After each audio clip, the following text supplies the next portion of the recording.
Thank you to Eskasoni Women's Drumming Circle for honoring us with your powerful songs. Melodic. Hello, my name is Shirley Christmas. I'm the Gisigo at Unamaki College, and I was asked to do the opening prayer for this event. But I sort of got bored with all the other prayers that I've been using, and I decided that this needs a special prayer. Addiction needs a special prayer. So I wrote this one. And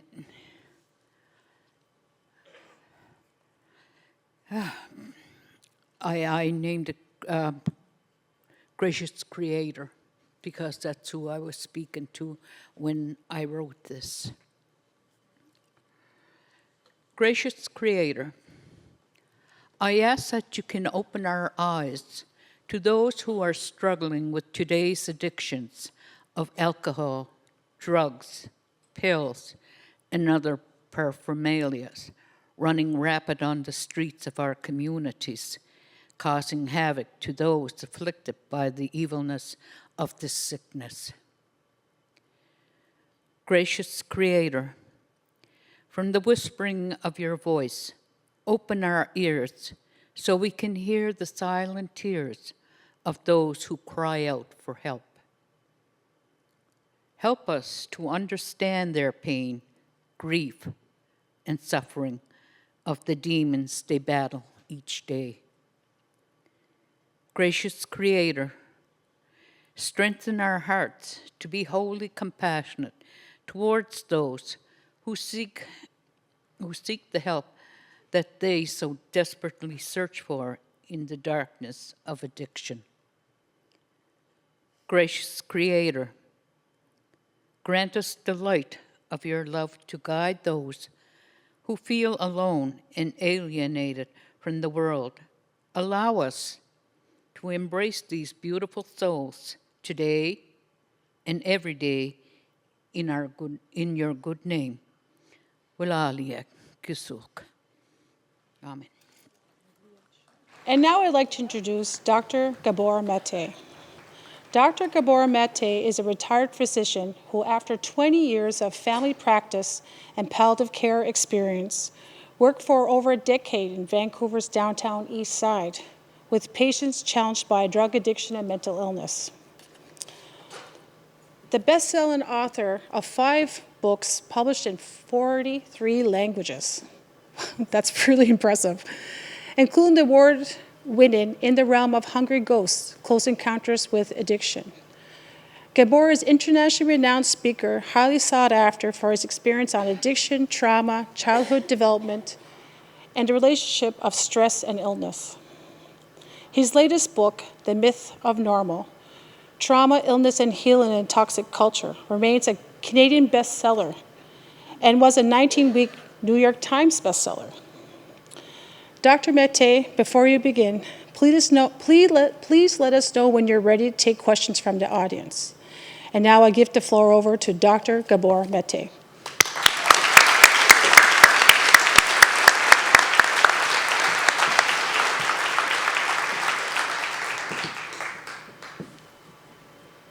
Thank you for inviting me. First of all, can you hear me okay?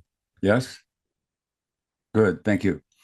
Well, I'm much honored by this welcome and the invitation to join your conference. My intention is to speak for, I don't know, half an hour and then take questions. And then I'll continue to speak some more. And then I know we'll have a break at some point, and we'll repeat the same procedure afterwards. As the elder said, addiction is a sacred issue because we're talking about what it means to be a human being in this world and what it means to sink in to the greatest despair that human beings can experience and how to rise from that to the height of our full humanity. And that really is a sacred quest.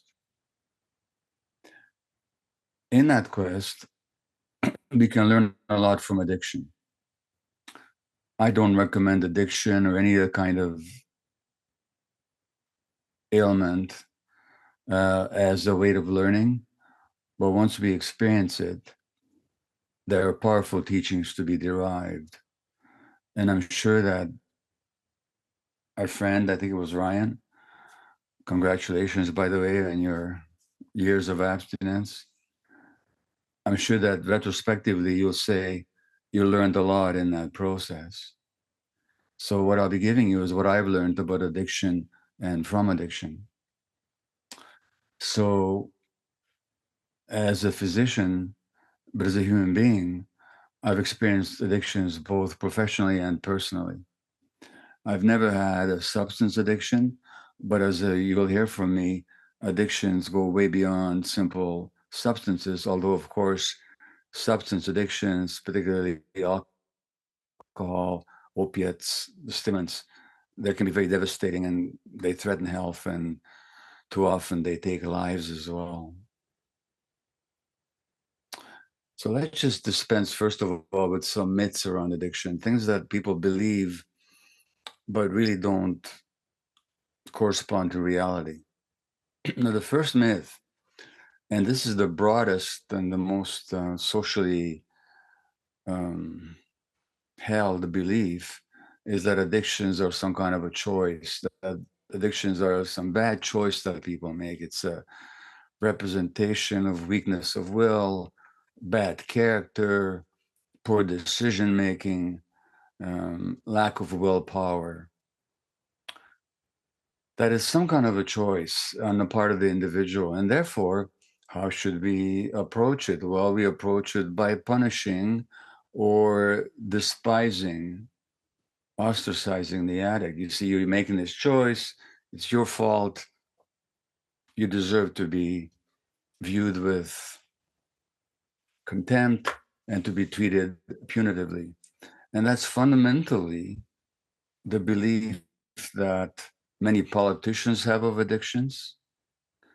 And it's also the view that's ingrained in the what we call the legal justice system. Whether that's really justice is another question. But fundamentally, it's about you did this, you engaged in behaviors because of it, now we're going to punish you. Well, that's the choice model. And from that point of view, prevention means just telling people not to make that choice. So we're going to schools, and police officers are going to schools and say, don't do this because it's bad and you'll be punished. Or don't do this because it'll have bad consequences. Don't choose it. But the assumption is that the person is choosing it. Well, I don't want to spend too much time on that for the reason that it's pure nonsense. I've never met anybody, and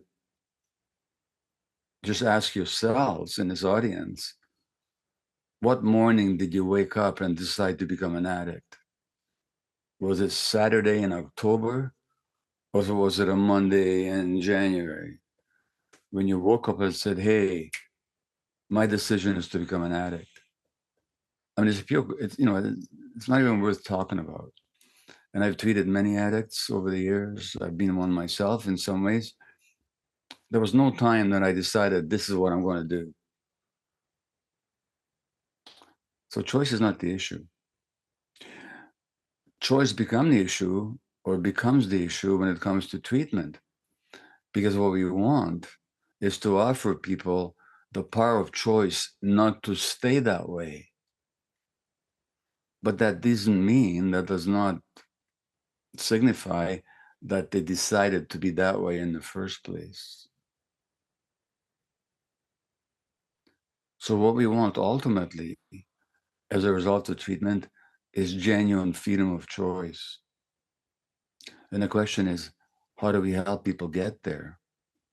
Certainly not by blaming them. Now that's one belief, choice. I won't spend more time on it unless anybody has any questions about it later. Number one. The second belief around addiction, and this is the one that's most prevalent in the treatment industry and certainly the medical world, is that addictions represent a genetically determined or largely genetically determined disease of the brain. Well, that view is actually more humane and it's more sensible and it's closer to the truth than the choice idea. Because, number one, it's more humane. At least if you say you got this disease genetically potentiated, you're not blaming somebody. Because you can't blame somebody for the genes they inherited. Number one. Number two, if it's a disease, we're going to offer you treatment. We're not going to punish you. Nobody gets punished for having rheumatoid arthritis. Nobody gets punished for getting cancer. Why would we punish somebody for getting the disease of addiction? So it's more accepting. Number three, we're going to offer you treatment, just as we would offer you treatment for any other disease. And number four, ideally, and at least theoretically, if you relapse, we're not going to criticize you. Nobody gets criticized if they have a relapse of multiple sclerosis or rheumatoid arthritis, if they have a flare-up. So you can see that it's more humane and it's more helpful, the disease model. So I know I'm talking to a largely or significantly Indigenous audience tonight. And one argument is that Indigenous people throughout the world are more likely to become addicted, which they are, because their genes don't allow them to handle the powerful modern drugs. In other words, let's just look at the genes here. Well, I think that's a cop-out, because as I'm about to tell you, addictions are neither a choice that anybody makes, number one, and number two, it's not a disease that you inherited either.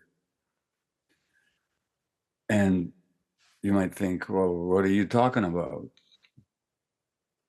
Gabor, what are you talking about? By the way, my name is Gabor, not Gabor. The whole world calls me Gabor, but it's actually Gabor, okay? So, Gabor, what the heck are you talking about? My father was an alcoholic. My grandfather was an alcoholic. I'm an alcoholic. What do you mean it's not genetic? Well, look, things can run in families without it being genetic. Behaviors and patterns can be repeated from one generation to the next without those conditions being genetic. There's all kinds of reasons why things run in the family.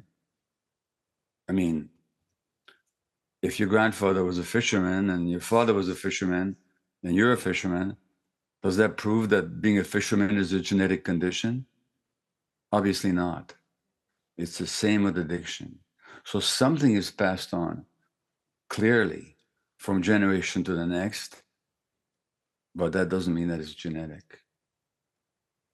So let me then tell you how I see addiction. And my view of addiction is outlined in two of my books. One is In the Realm of Hungry Ghosts, Close Encounters with Addiction, that was mentioned. And the other is the most recent book, and that's my major book on addiction, but it's also a subject in this book, The Myth of Normal, if you want to check it out further. But let me give you a definition of an addiction then. And from that definition, let's work towards understanding what this could be all about. As I give you that definition, think about yourself and see to what degree and in what ways that definition might apply to you.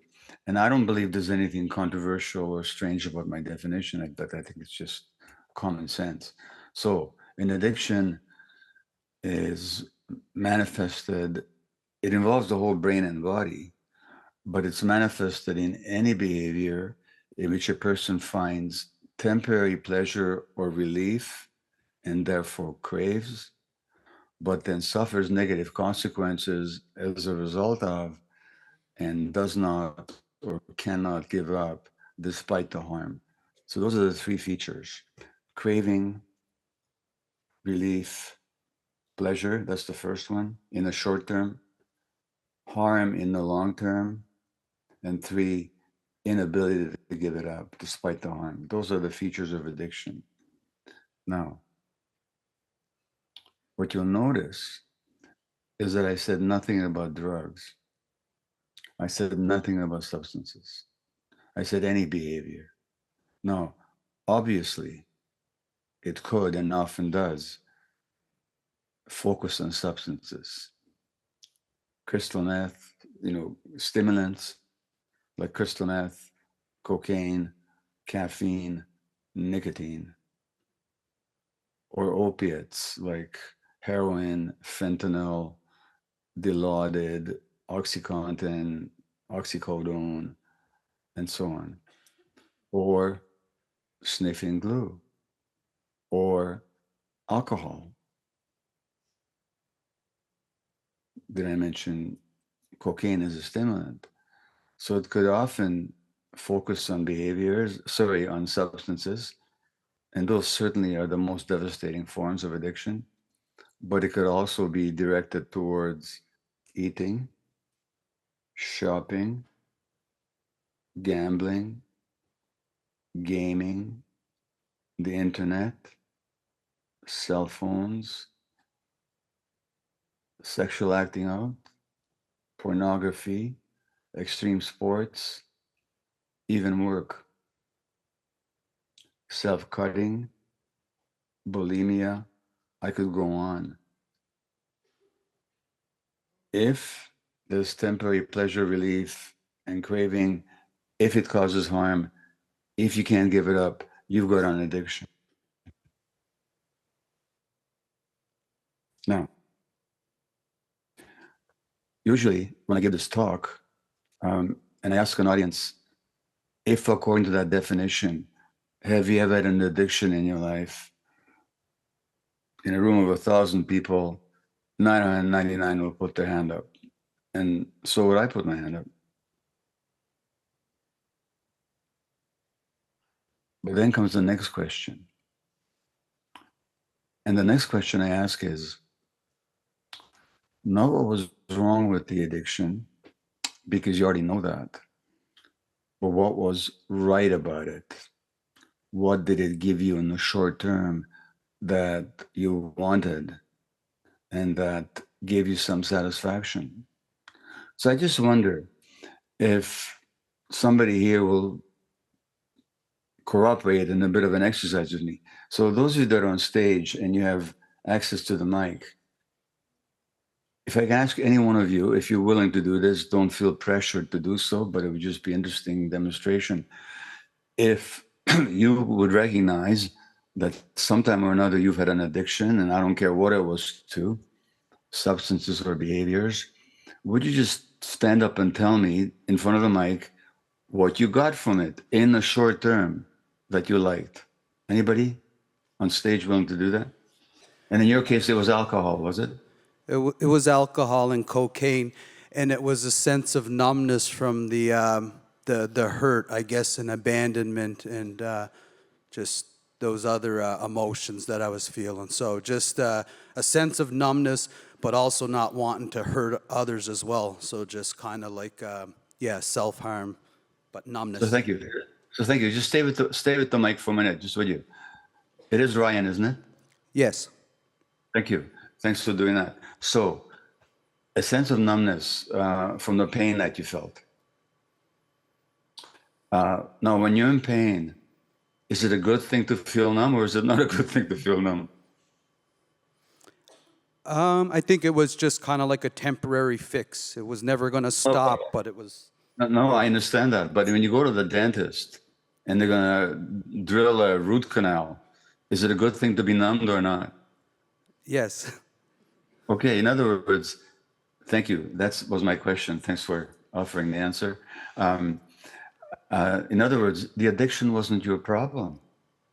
The addiction was your attempt to solve a problem. It was your attempt temporarily to solve a problem. In other words, the addiction wasn't a disease that you had. The addiction was a solution to a problem. The problem of what? The problem of emotional pain. Thank you, Ryan.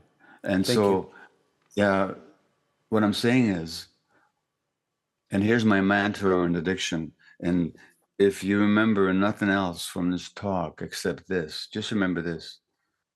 The question is not why the addiction, but why the pain?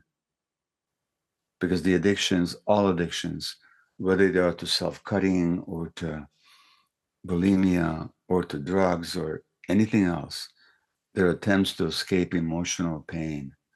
And so the question is not why the addiction, but why the pain? And Ryan also gave us a very succinct example of why the pain, the hurt of abandonment. In other words, let's not look at your genes. Let's look at your life.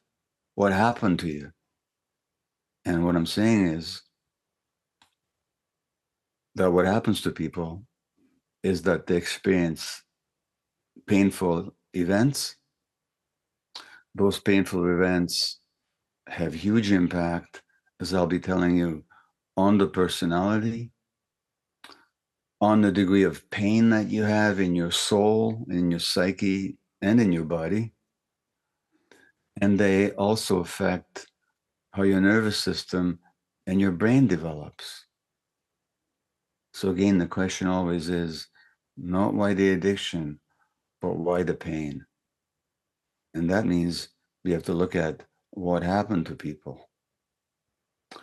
To go back to what I said about the preponderance of addictions in the First Nations populations in this country, but also in the United States, and also in colonized countries like Australia or New Zealand, what do they all have in common?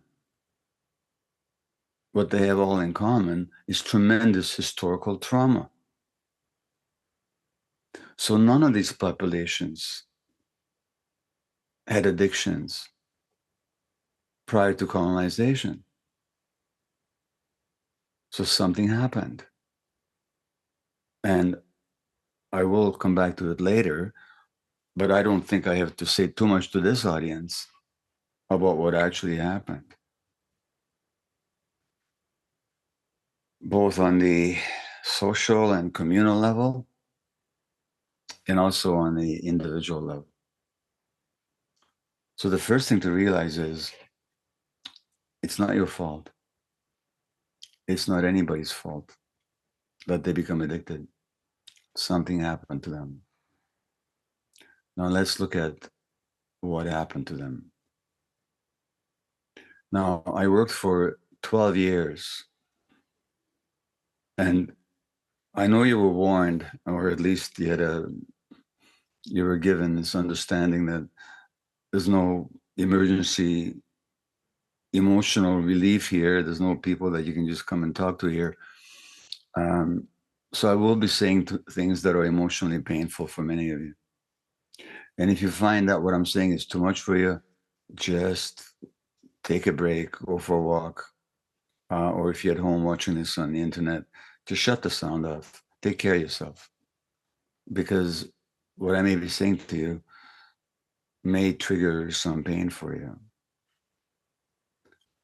I'm not here to protect you from pain, actually. I don't want you to have pain, but I'm here to tell you the truth as I understand it.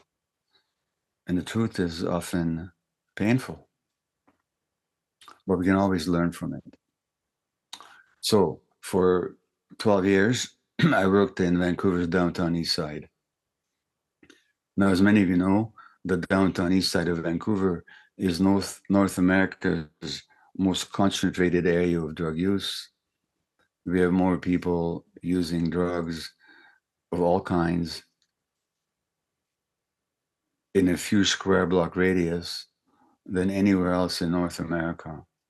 In fact, anywhere else in the Western world.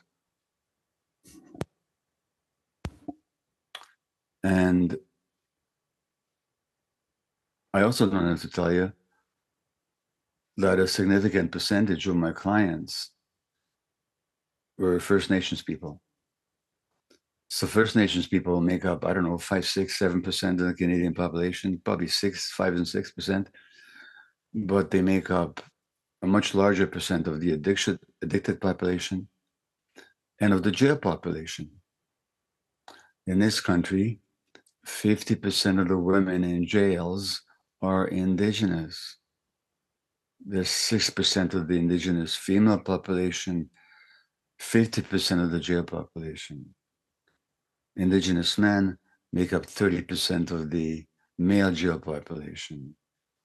Significantly, frequently, because of addictions or because of behaviors related to addictions.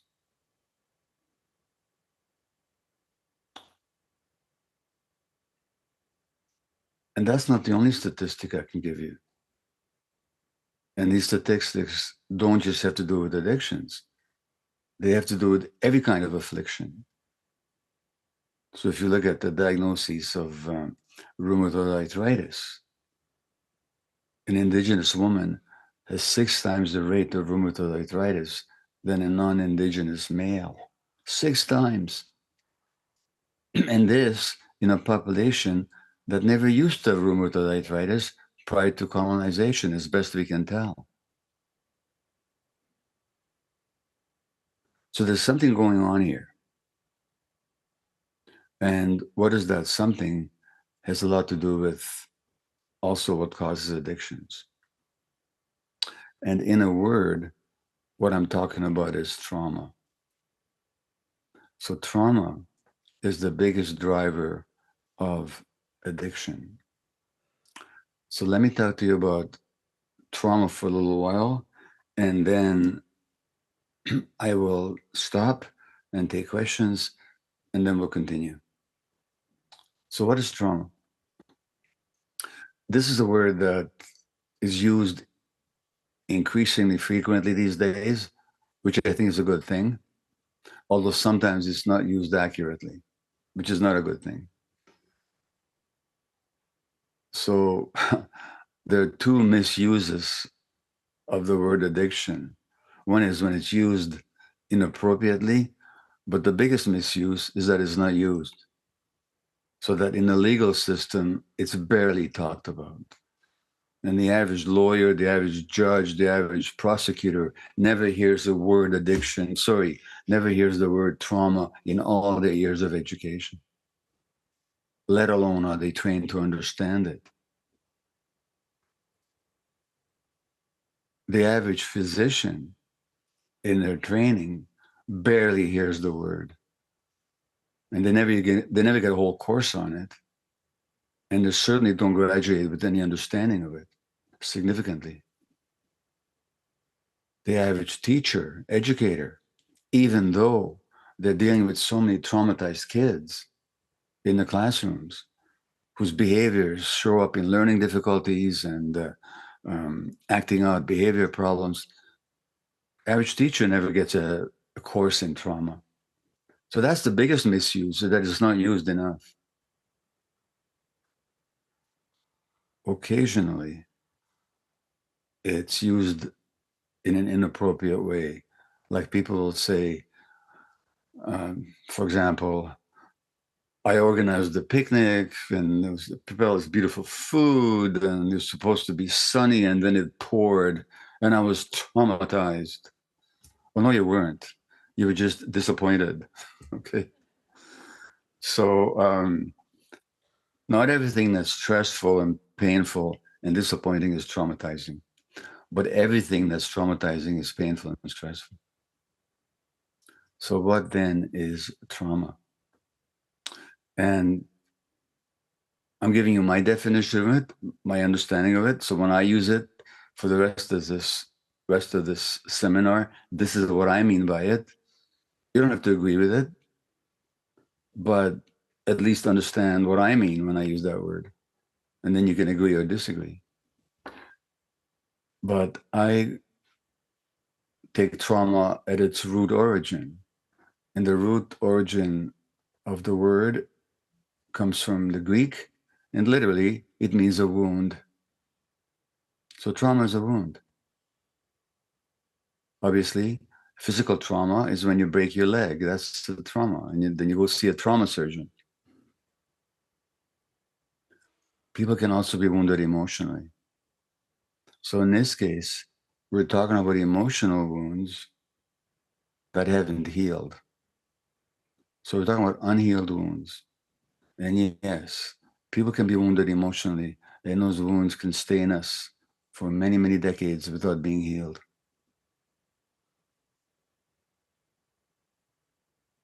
Now, there's an important distinction that I really want to get across to you. And this is one of the biggest, I think, misunderstandings. Trauma is not what happened to you. Trauma is what happened inside you as a result of what happened to you. So trauma is an internal experience. Being cut with a knife is not the trauma. It's the traumatic event, yes, but the trauma is the wound. Getting a blow on the head is not the trauma. That's the traumatic event. The trauma is the concussion and its symptoms, the dizziness, the lightheadedness, the confusion, the memory loss. Those are the wounds and the symptoms of the wound. Ryan being abandoned was not his trauma. That was his traumatic event. The trauma was the pain that he carried all his life, and probably the sense that he wasn't worth it, and probably the sense of shame that he had about himself. Those are the traumas. Now, that's the good news. Because if trauma was happened to us, see, Ryan and I had the same experience. Not the same way, but the sense of abandonment. Yeah, when I was a year old or 11 months of age, my mother gave me in the street to a complete stranger. And that wounded me. And those wounds stayed with me for a long time into my adulthood. I perceived myself as being abandoned. Now, my mother did that, in my case, to save my life.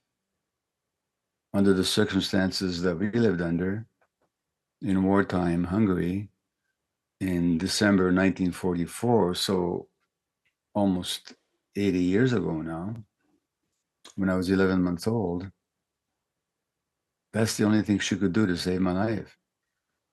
But how did I experience it? As an infant, I could only experience it as abandonment. And the wound is the sense of abandonment and the sense of unworthiness.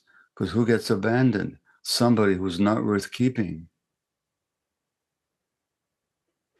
So trauma gets embedded in the nervous system, in the brain, and in the soul, if you will.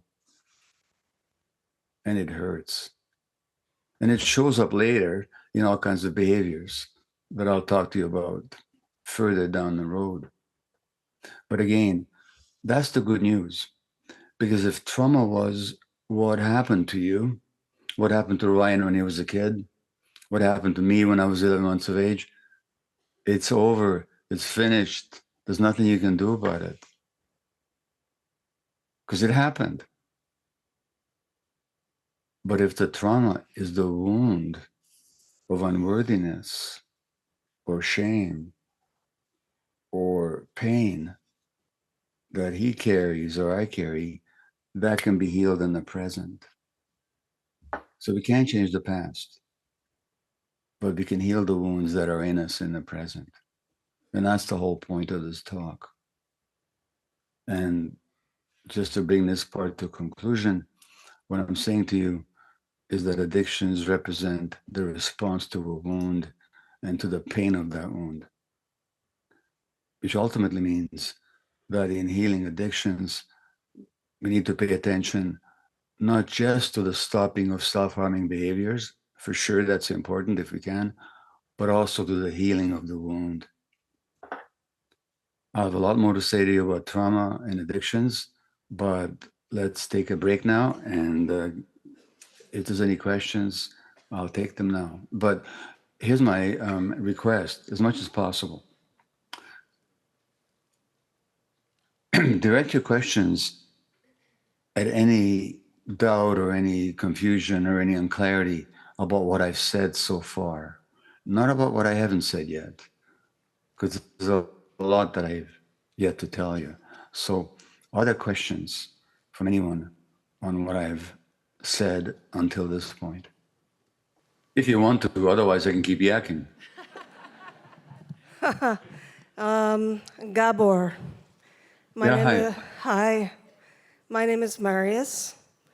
I've been following your work for years.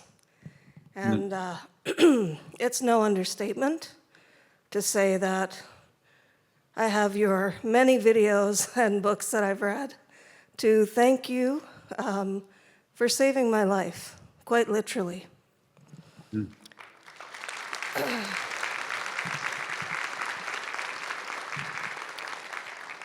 I guess I'll get the question party started. What I wanted to ask you about actually is, currently across this country and in other countries around the world, there's tremendous backlash against people who are homeless and suffering from addiction and/or mental illness, and as you say, ultimately trauma. So, for example, what's happening in BC, Alberta, and other provinces, talking about instituting involuntary treatment, forced treatment, and so on. And I wonder if you could speak with us a little bit about that topic. Yeah. About involuntary treatment, you mean? Yes. Okay. Well, what you raised has to do with the very first point that I made about people seeing addiction as a choice. And so then there's this backlash. And against homeless people, for example. That's not new, but it's got worse again. History seems to go through these cycles. So President Ronald Reagan very famously said that the homeless are that way by choice. But who the heck chooses to be homeless by choice? But you see, they're a nuisance. Nobody wants to see them with their rags and their suffering faces and their outstretched hands looking for help. Makes you feel uncomfortable, so let's get rid of them. That's the easy answer that a lot of people have. And this society is getting more and more stressed.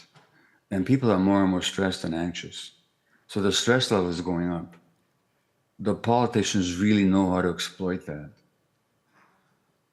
So when you look at the actual sources of that stress, a lot of it is economic, and what you've got is increasing inequality. Inequality in this country, as throughout the Western world, has risen. The more inequality there is, documentably, the more homelessness there is.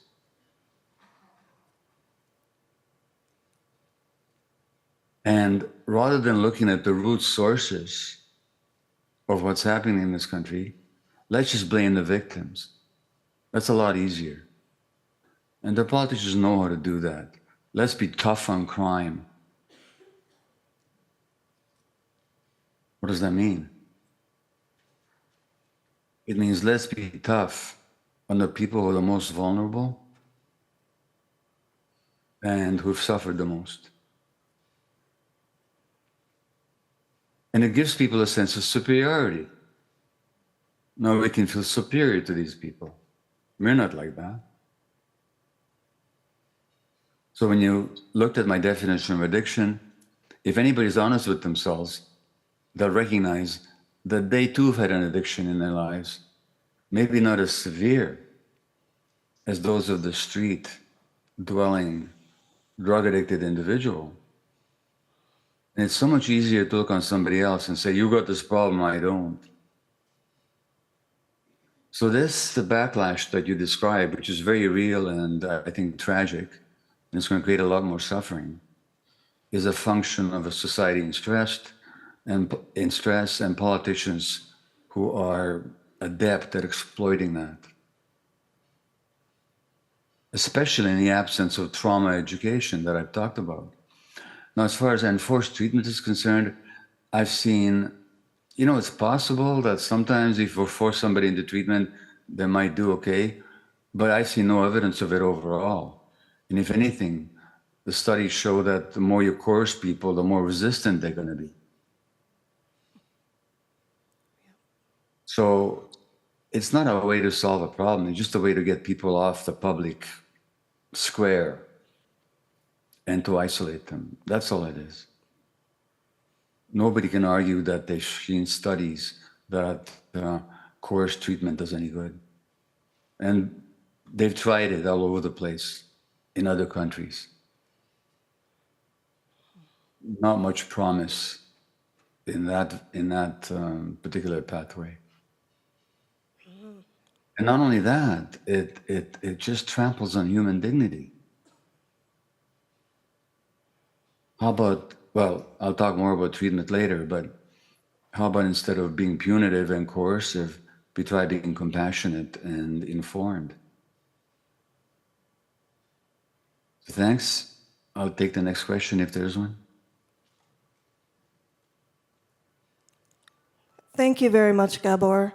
While we wait for someone else to stand up, I just wanted to follow up and say that here in our own community, we've had a lot of public discourse, not all of it particularly friendly, around providing housing options for people who are currently homeless and struggling with addiction or mental health.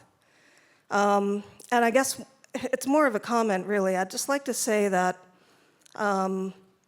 many of the people who are opposed to, for example, sort of the equivalent of tiny homes for people who are using the services of the Ally Center, voiced that opposition because, they felt, oh, they're getting a free place to live, they're getting rewarded for having problems, or they're dangerous. We don't want them on the street. We don't want the Ally Center to be open. We don't want people going around there, being around businesses in the downtown core, et cetera, et cetera. But, my view, and I'm speaking as an addict myself, is that, there's many people who are living with many different forms of addiction who are currently housed, and that they get to live their lives and experience their addiction behind closed doors, under their own roof. So they are not subject to the same level of scrutiny that people who are living in the streets of our community here and elsewhere are. So that's just my comment to you, and I believe there's someone behind me waiting to speak with you as well. So maybe I'll end it there. Well, thank you. Only comment I'll make is that the same people that don't want to spend money on the homeless, they don't mind corporations getting big tax breaks, which is far more costly. So it's a reflection of an unequal society, number one. Number two, the studies actually show that when you host people, their addiction rate goes down. That's what the studies actually show about housing. So even from the level of cost, it's cost effective. But politicians and policymakers in general, they don't think in the long term, they think in the short term. In the short term, it's cheaper not to provide decent housing. In the long term, it's far more costly for the health system and the legal system and so on. But they don't think in the long term. Yeah. All right, next question. Dr. Maté, you're one of my intellectual heroes, and it's an honor to actually speak with you. There's been twin studies where they put them in different houses when they don't drink alcohol, and they Twin studies? twin studies, yes. Yeah, yeah. And then the twins don't become alcoholics. Like, not most of them. Some of them do. But I'm just interested in your thoughts on that. And Well, wait, no. So hold it. I really want to get you and understand you before I respond to you, because I think you're asking a very important question. So I thank you for that. What point are you making about the twin studies? there's a direct correlation with parents who are alcoholics and their kids who are alcoholics. And how do the twin studies show that? Well, they do because, like, there's a direct correlation. Well, show me the correlation. Well, I don't have the studies in front of me. All right. Well, let me tell you about twin studies, okay? Okay. I mean, I think it's a very important question. And again, I'm grateful you're raising it. I'm not trying to be mean. You're my hero. You're actually my hero. I'm just curious. Yeah, fair enough. No, I appreciate the conversation, you know. I think it's courageous of you to stand up and do this, okay? I really appreciate it. You get that? I really Thank do. you. Yeah, all right. I just didn't ask you. No, let me talk to you about twin studies, okay? Okay. So here's the belief about twin studies. If you take two children, identical twins, they have exactly the same genes, right? Yes. Okay. Therefore, if you put them into different environments, then whatever they have in common has to be genetic, because they were brought up in different environments. And whatever they don't have in common has to be environmental. That's the assumption. So let's examine the assumption, okay? The assumption is that if you put identical twins into different environments, whatever they have in common has to be genetic. Let's look at that.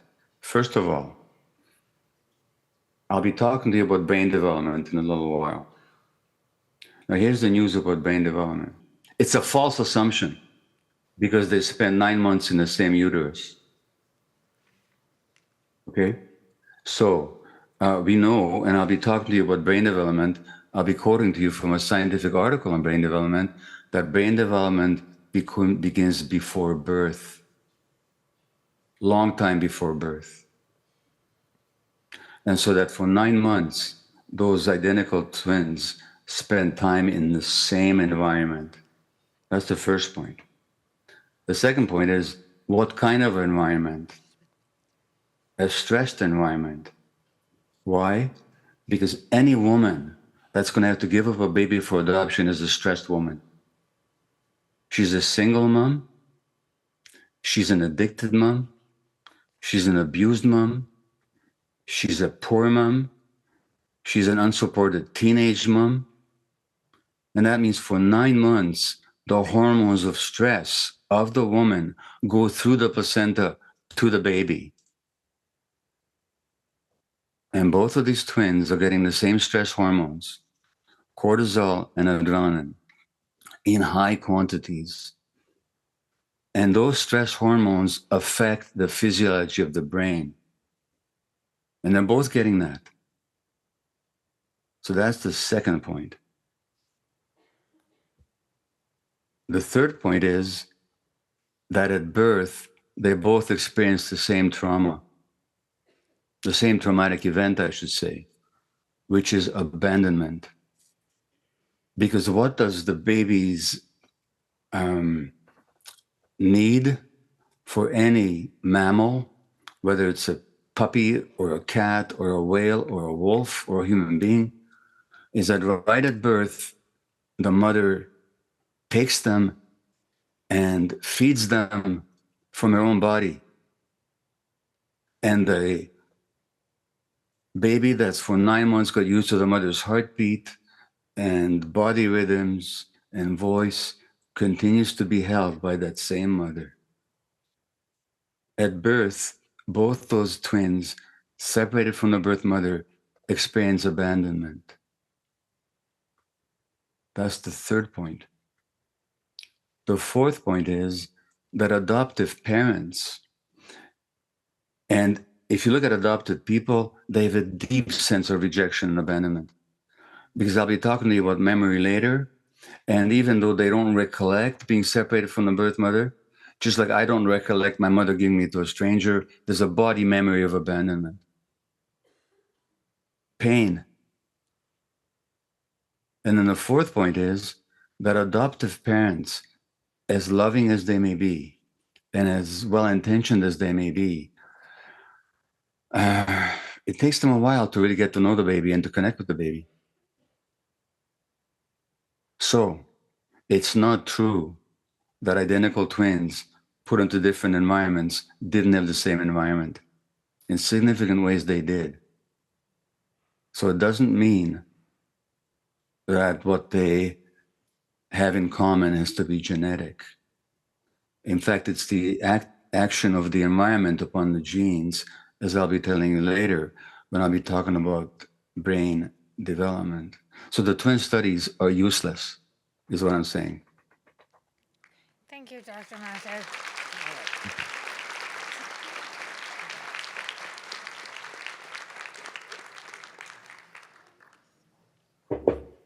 Hi, I'm actually shy, which is awkward for me. My name is Elizabeth, Don't worry, there's only about 600 people here. and 1,000 online. Okay. If I talk really fast, I'm sorry, it's the French thing. So I grew up, I'm 42, I just turned 42. I grew up with a lot of emotional abuse, and verbal, some physical. And it's been affecting me in my work, my personal life. And your videos have helped me through a dark time.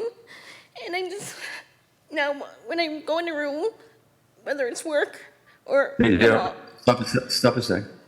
sorry, What's your name? No, don't apologize, please. Elizabeth. Nothing to apologize for. What's your name? Elizabeth. Elizabeth. Okay. Can you take a pause for a moment? Just relax. Take a breath. Okay? We got lots of time. Okay, so, What are you feeling right now? You're anxious right now? yeah, because it's personal, so there's some Yeah. people I work with here. So Elizabeth, stay with me, okay? What's the fear? Being judged, Are you afraid of being judged? misunderstood, underestimated. Misunderstood? Okay, got it. Well, look, what does that make somebody? Somebody who's afraid of being misunderstood, and they stand up in front of hundreds of people. Who are they? Some are colleagues that I work with at the university, some are, the rest are strangers. Stay with me. If somebody else stood up here, if it wasn't you, and if they had all this fear and anxiety of being judged and misunderstood, but they stood up anyway and they spoke to me, how would you see them? What would you say about them? They were brave, Yeah, strong. congratulations. That's you. Okay? I don't feel it.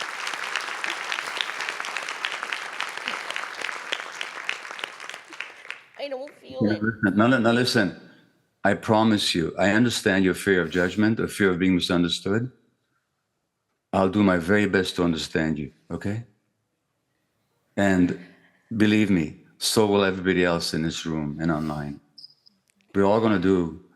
In fact, raise your hand if you're willing to do your best to understand Elizabeth. Just raise your hand, would you? Okay, look around, would you? It's weird. All these people are committed to understanding you.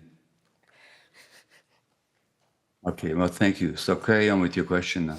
My question is, how do I, because of this, I can go into a room, especially at work, or I can, Yeah. it's like a blessing and a curse at the same time. I can read a room, I can read people, I can just Yeah. look at somebody, and I can, and sometimes, a lot of times, I think they're mad at me for something, and it's like, what did I do? But it could be something not about me. And then it's just, how do I cope with that, especially in my work life, when I can go in a room and I tense up, and if I don't like the vibe, I have to leave because I get too uncomfortable because I can feel other people's emotions way too much. Okay. So you would like some help with this? Yes, please. Are you willing to do a bit of work with me here? Of course. All right, thank you. So there are two possibilities here, right? One is, well, first of all, let's just see who you are. You are an empath. You're a highly sensitive person. You just see, you get people's emotions, don't you? Too much. Yeah. Now that gives you some superpowers, doesn't it? Too much. Yeah, I got it. I got that it's too much, but it does also help you be more compassionate and insightful, doesn't it? Yes. Okay, well, that's the positive part. The negative part is that you suffer a lot more than others, than some others, Yes. because you're so sensitive. Now, that sensitivity is not a fault, it's just who you are. You're born with it. That is what's genetic, by the way.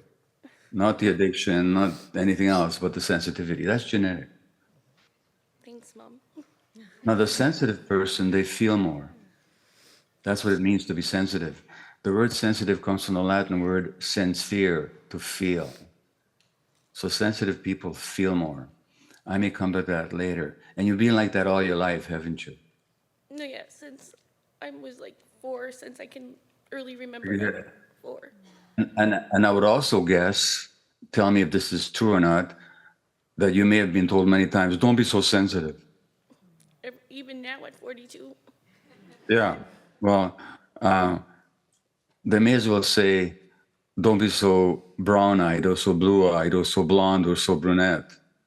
They may as well say that because that's just who you are. Okay? Now, here's the deal. There are two possibilities. You walk into a room and you sense people's emotions, and right away you think it's all about you. That's what happens, right? Yeah, and then I feel conceited, but I'm not. Yeah, yeah. Well, but that's, that's what you believe, is that it's all about me. Yeah? Yeah.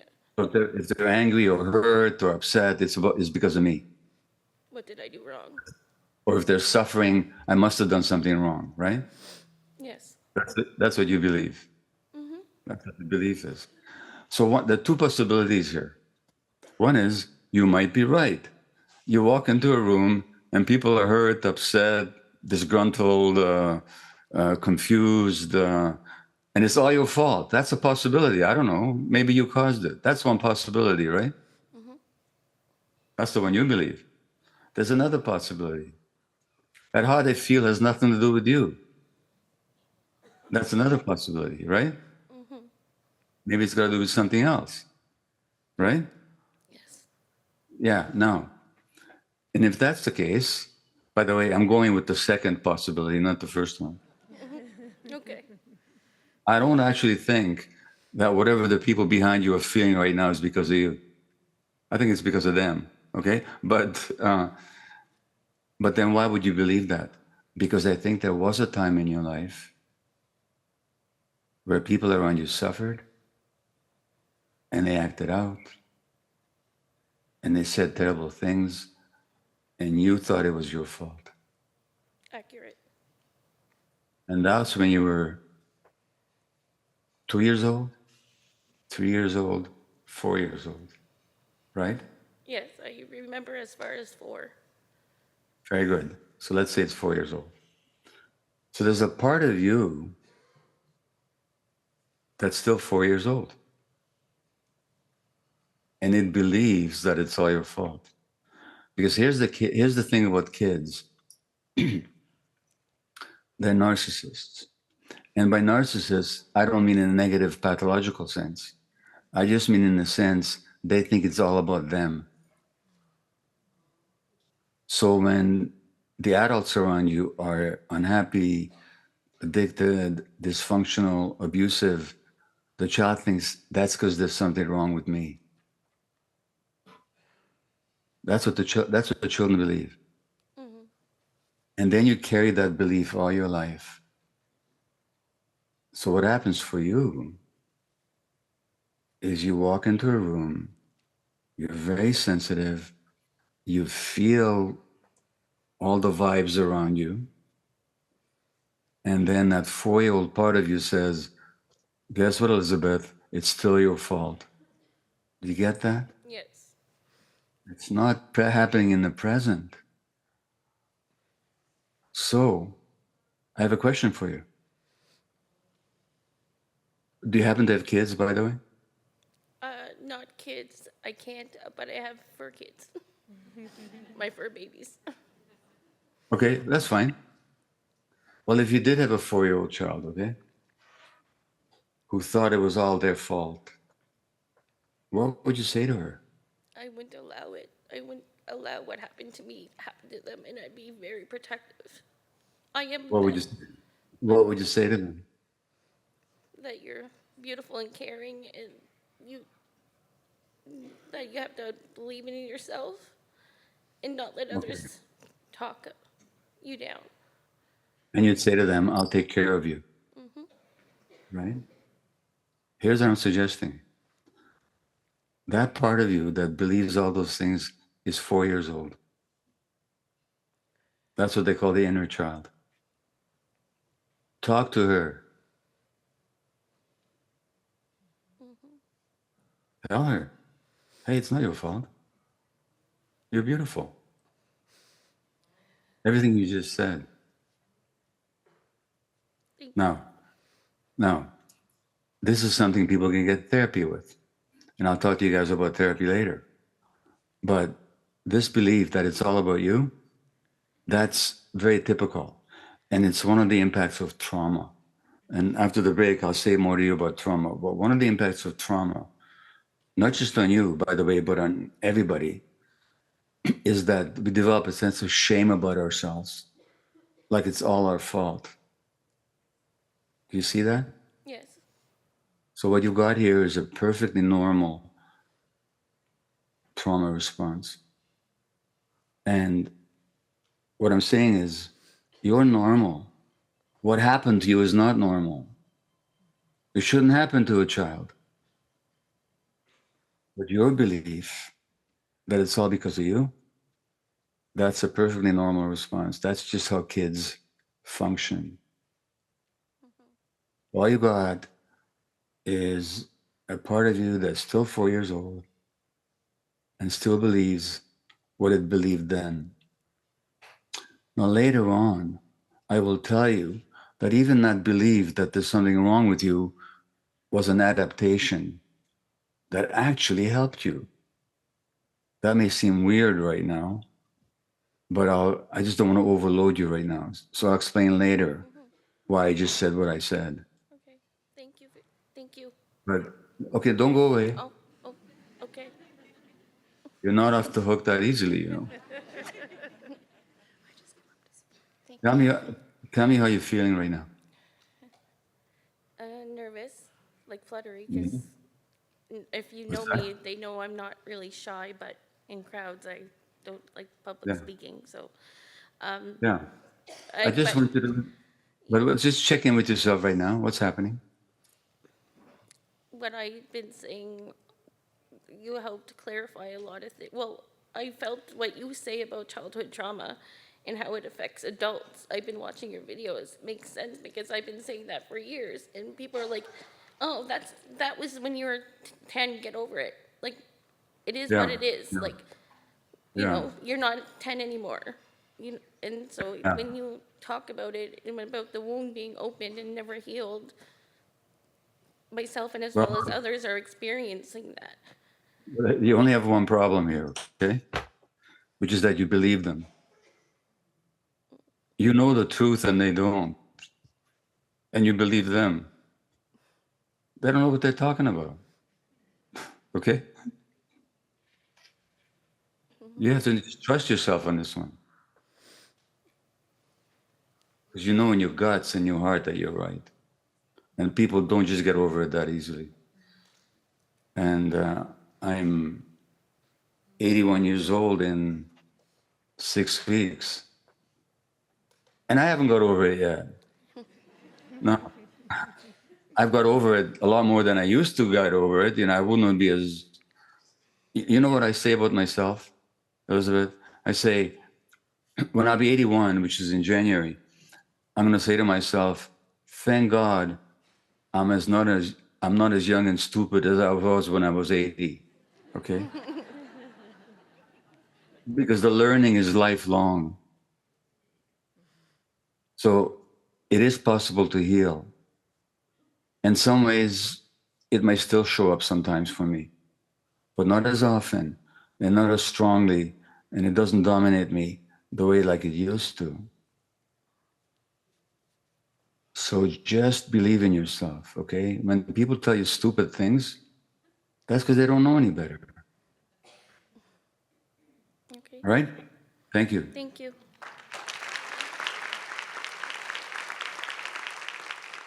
Thank you. I was going to talk about the brain.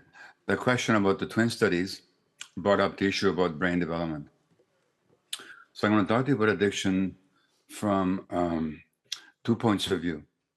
One is the physiology, what happens in the brain in addiction. And secondly, then the psychology. The psychology I already began to talk about, that has to do with trauma. And so I'm going to give you more information about trauma. And at the end, we'll talk about healing. So first of all, the physiology of the brain. So people say addictive is a biological process. It's in the brain. Yes, it is. But the question is, how does it get there? And there's this belief, this misbelief, that if something is biological, it has to be genetic. But that's not the case. You can take 2 seeds and put them in the ground, exactly the same genes, and you put them in the ground. And one of them you give water and nutrition and sunlight, and the other one you're going to deprive. You're not going to give them nutrition it needs, the irrigation it requires, or the exposure to to light. Do you think those seeds will grow the same way? Biologically, they'll be very different, even though they were born with the same genes. So the genes don't determine things by themselves. There are very few diseases that are purely genetic, which means that if you have the gene, you'll have the disease. Very few. 1 in 10,000. There's one that runs in my family, muscular dystrophy. If you got the gene, like my mother and my aunt had, you're going to get the disease. But those are very rare. Addiction isn't one of them. There's no addiction gene. There's no gene that says that if you got this gene, you're going to be addicted. If you don't, you won't be. So what is it that's going on? What's going on is when we look at the biology of the brain, we're actually looking at the impact of the environment, just as with those 2 C's that I mentioned. So I'm going to quote you 2 sentences from a scientific article on brain development. And this article was published in 2012. It's from Harvard University.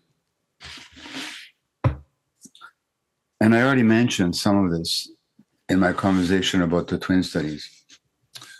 The architecture of the brain is constructed to an ongoing process that begins before birth, continues into adulthood, and establishes either a sturdy or a fragile foundation for all the health, learning, and behavior that follow. I'm going to read that sentence again, a bit more slowly. The architecture of the brain is constructed to an ongoing process that begins before birth, which means that the environment in the uterus, which includes the emotional states of the mother, are already impacting the child's brain. And as I said earlier, if a mother is stressed for all kinds of reasons, she's going to have high levels of stress hormones, cortisol, adrenaline. Those stress hormones are going to affect the child's brain development, which means that the prevention of addiction needs to begin at the first prenatal visit. We have to talk to the mom and give her all the support for her emotional needs as much as her physical needs.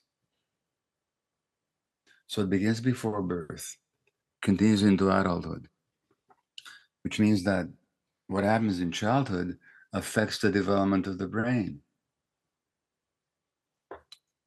And it establishes either a sturdy or a fragile foundation for all the health, learning, and behavior. Not some of the health, not some of the learning, not some of the behavior, all of it. The basis of it is what happens in the womb and in early childhood. I don't make that stuff up. This is brain science. Now, there's also something else that I talked about earlier. When we talked about the twin studies, I talked about how twins separated at birth and brought up in different families undergo a traumatic event, which is separation from the birth mother. Now, you might say, nobody remembers that. Yes, they do.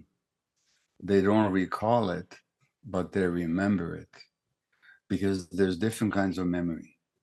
There's recall memory, which is when you can call back events that happened. So you can recall some of what I said an hour ago.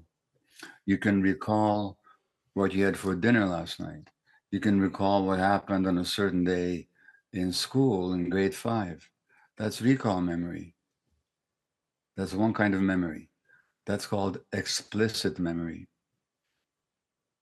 And explicit memory doesn't develop till you're about, well, it doesn't begin to develop till you're about a year and a half, because the parts of the brain that record recall memory don't start growing until about a year and a half. And they don't come online until you're older. So most of you in this room will not recall anything before the age of 3, because there's nothing to recall with. But there's another kind of memory called implicit memory, which is not recall memory for what happened or for the episodes or for the circumstances, but the emotional imprint of experiences from the womb onwards. So people can have emotional memory from even before birth, even though they can't recall the circumstances. So I'll give you an example. And this example, you may have heard me talk about before, and it's in the first chapter of this book, The Mythonormal. So here's the example. I'm talking about implicit memory now, with no recall. This happened about 7 years ago when I came home from a speaking trip. I landed in Vancouver in the airplane. My wife, this year we've been married 55 years. So 7 years ago, what? 46 years? 48 years. And my wife then was supposed to pick me up at the airport. When I land, sends me a text that says, I haven't left home yet. Do you still want me to come? Big deal. My wife's an artist. I know that when she's in the studio, she forgets everything. She's just involved in the flow of her creative process. I've only known that for 4.5 decades. So how do I respond? I could respond with, oh, okay, I'll take a taxi home. Or I could have said, oh, that's okay. I just landed. There's plenty of time for you to get here. But how do I respond? I go into a rage. And I text her back saying, never mind. And I come home.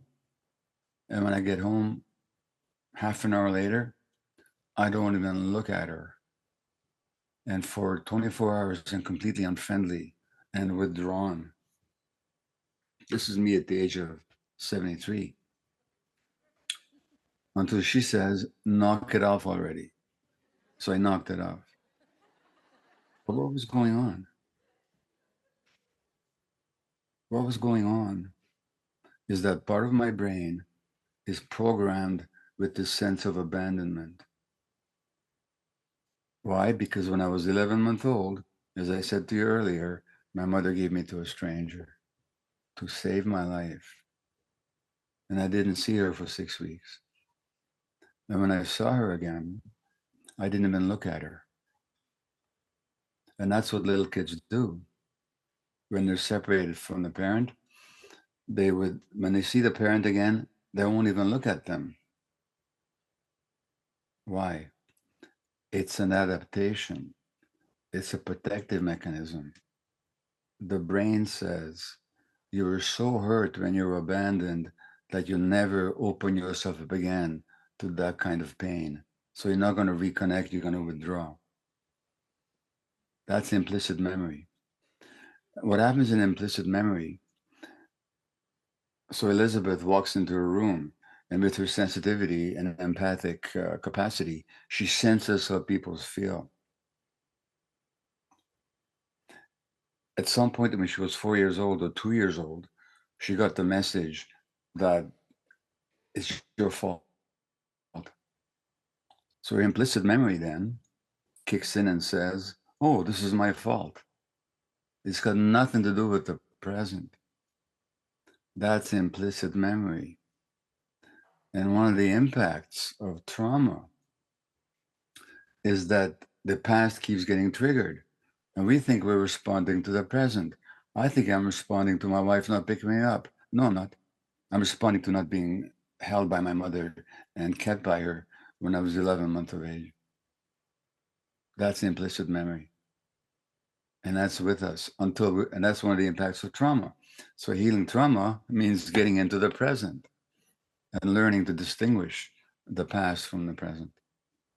So that's the first sentence, okay, on brain development. So it begins before birth, continues into adulthood. The second sentence, the interactions of genes and experiences literally shapes the circuitry of the developing brain. So it's not genes, it's the circumstances, experiences acting on the genes. So in the environment, the experiences, they turn the genes on and off. So the right kind of environment will turn the right genes on, the wrong kind of environment will turn on different genes or will suppress the good genes. So the genes are affected and very often governed by the environment. So we're talking about here the circuitry of the brain, the very physiology of the brain. And why we're talking about that, I'll tell you in a minute. The interactions of genes and experiences literally shapes the circuitry of the developing brain and is critically influenced by the mutual responsiveness of adult-child relationships, particularly in the early childhood years, which means that the most important influence on the physiology of the brain, which chemicals will be present, which circuits will develop, which systems will function. The most important influence is the quality of emotional interactions with the adults in the early childhood years. Now, I mentioned to you that I worked for 12 years in the downtown east side. In those 12 years, amongst hundreds of women that I looked after, not a single one had not been sexually abused as a child. Not one. And all the men, some of them had been sexually abused and others neglected, abused in other ways. And that's what shaped the circuitry of their brain. So when you look at the brain physiology, you're looking at the impact of childhood experience. You're not looking at genetics. You're looking at the impact of the environment on the genes. Now, if you look at the large-scale studies, not just my own experience, but somebody said that they don't agree with I'm reductionist. Well, am I? There's large-scale studies that show the same thing. They looked at thousands of people and they looked at their childhood experiences. So there are the very famous adverse childhood experiences studies. These are called the ACE studies. If you don't know them, look them up on your computer. And these studies showed that the more adversity, in other words, the more traumatic events a child experiences in childhood, the greater the risk for addiction. What was an adverse childhood experience? Physical, sexual, or emotional abuse. That's 3. A parent dying. That's 4. And when I go through this, think about your own life or think of your clients. So physical, sexual, emotional abuse, that's 3. Parent dying, that's 4. A parent being addicted, alcoholic, that's 5. A parent being jailed, that's 6. A parent being mentally ill, that's 7. A rancorous divorce, a conflictual marriage, that's 8.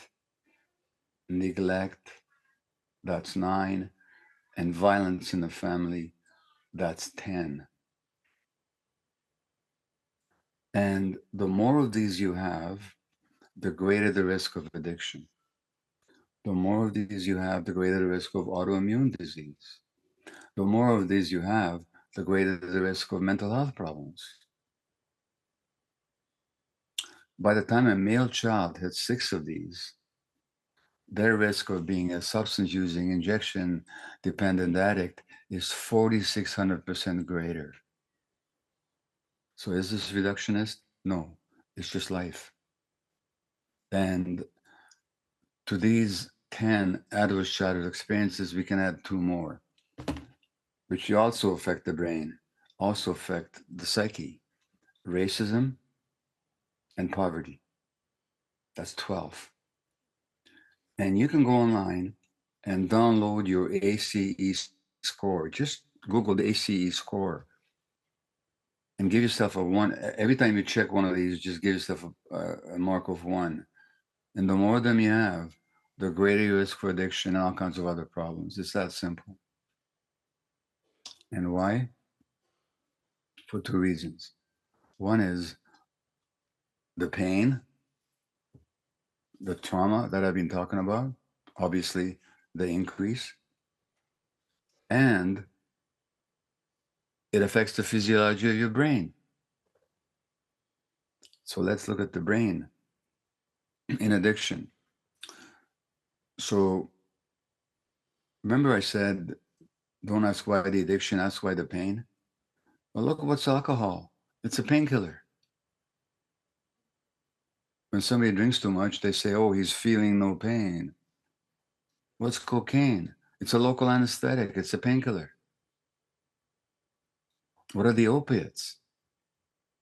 Hydromorphone, heroin, so on. They're painkillers. And all the behaviors of addiction, whether it's shopping, bulimia, whatever, they're painkillers. Temporarily, they give you an escape from the emotional pain. Now, physiologically, let's look at the brain. What happens? Why do people get addicted to opiates? Well, opiates, as we know, they come from a plant in Afghanistan, the opium plant. It's a kind of poppy.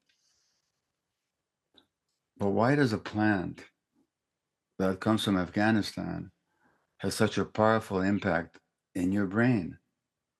Well, because the human body, the human organs, including the gut and the brain and the nervous system and so on, they all have receptors for opiates. Receptor means it's a molecule where the opiate, here's the opiate, my fist, here's the receptor, and the messenger chemical, the opiate, fits into the receptor. So we have receptors for opiates. Why do we have opiate receptors? Why do we have receptors for a plant that goes in Afghanistan? We don't. We have receptors for opiate molecules that grow in our own bodies. We have an internal opiate system. And those opiates are called endorphins. An endorphin means endogenous, like indigenous, internal, morphine-like substance. We have our own opiates. Want to understand why people get addicted? Do you want to understand why people get addicted to opiates? Because let's look at what the opiates do. What do they do? Well, they are painkillers, natural painkillers, not just for physical pain, but also for emotional pain. That's the first thing they do. The second thing they do, they help to make possible the experience of reward and joy and elation, without which life would be pretty miserable, wouldn't it? Because life is hard. So we have to have some joy, some elation, some pleasure. And the opiates help give us that. That's their second role. So when you do something thrilling, like you go bungee jumping, you have a lot of endorphins in your brains and you feel really good. So that's their second role. Their third role, the third one, is the most important one. It's to help us experience love. See, we need love. Why do we need love? Because otherwise we don't survive.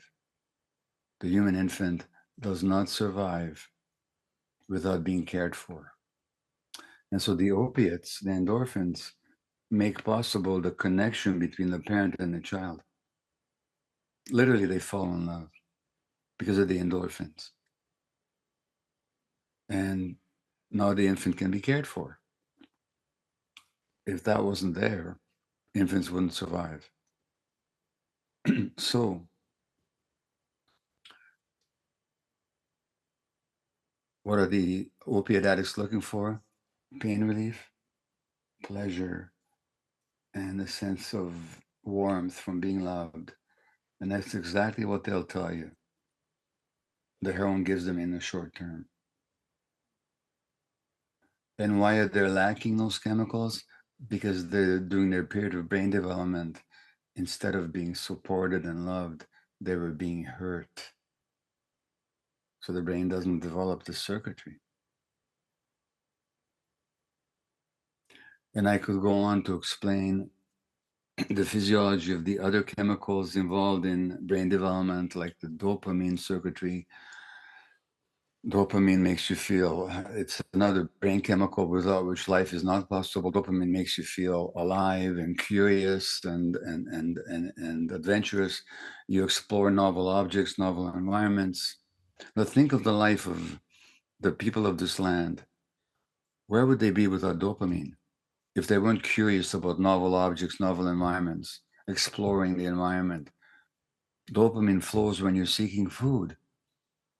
If you don't have dopamine, you're not curious or motivated to do anything, and you'll starve. Dopamine also flows when you're seeking a sexual partner. It's an essential brain chemical. But the more stressed mothers are during pregnancy, the fewer dopamine receptors the kids will have. Now they get the dopamine from the cocaine and the crystal meth and the caffeine and the nicotine, or from these behaviors. So pornography addicts aren't addicted to pornography. They're addicted to the dopamine hit they get. Now they feel really alive. And you can look at their brains, their brain scans, and they're getting hits of dopamine. That's what they're addicted to. The gambler, the gambling addict is not after the money. They're after the dopamine hit, the seeking. The shopping addict is not after what they're buying. They're after the dopamine hit of shopping.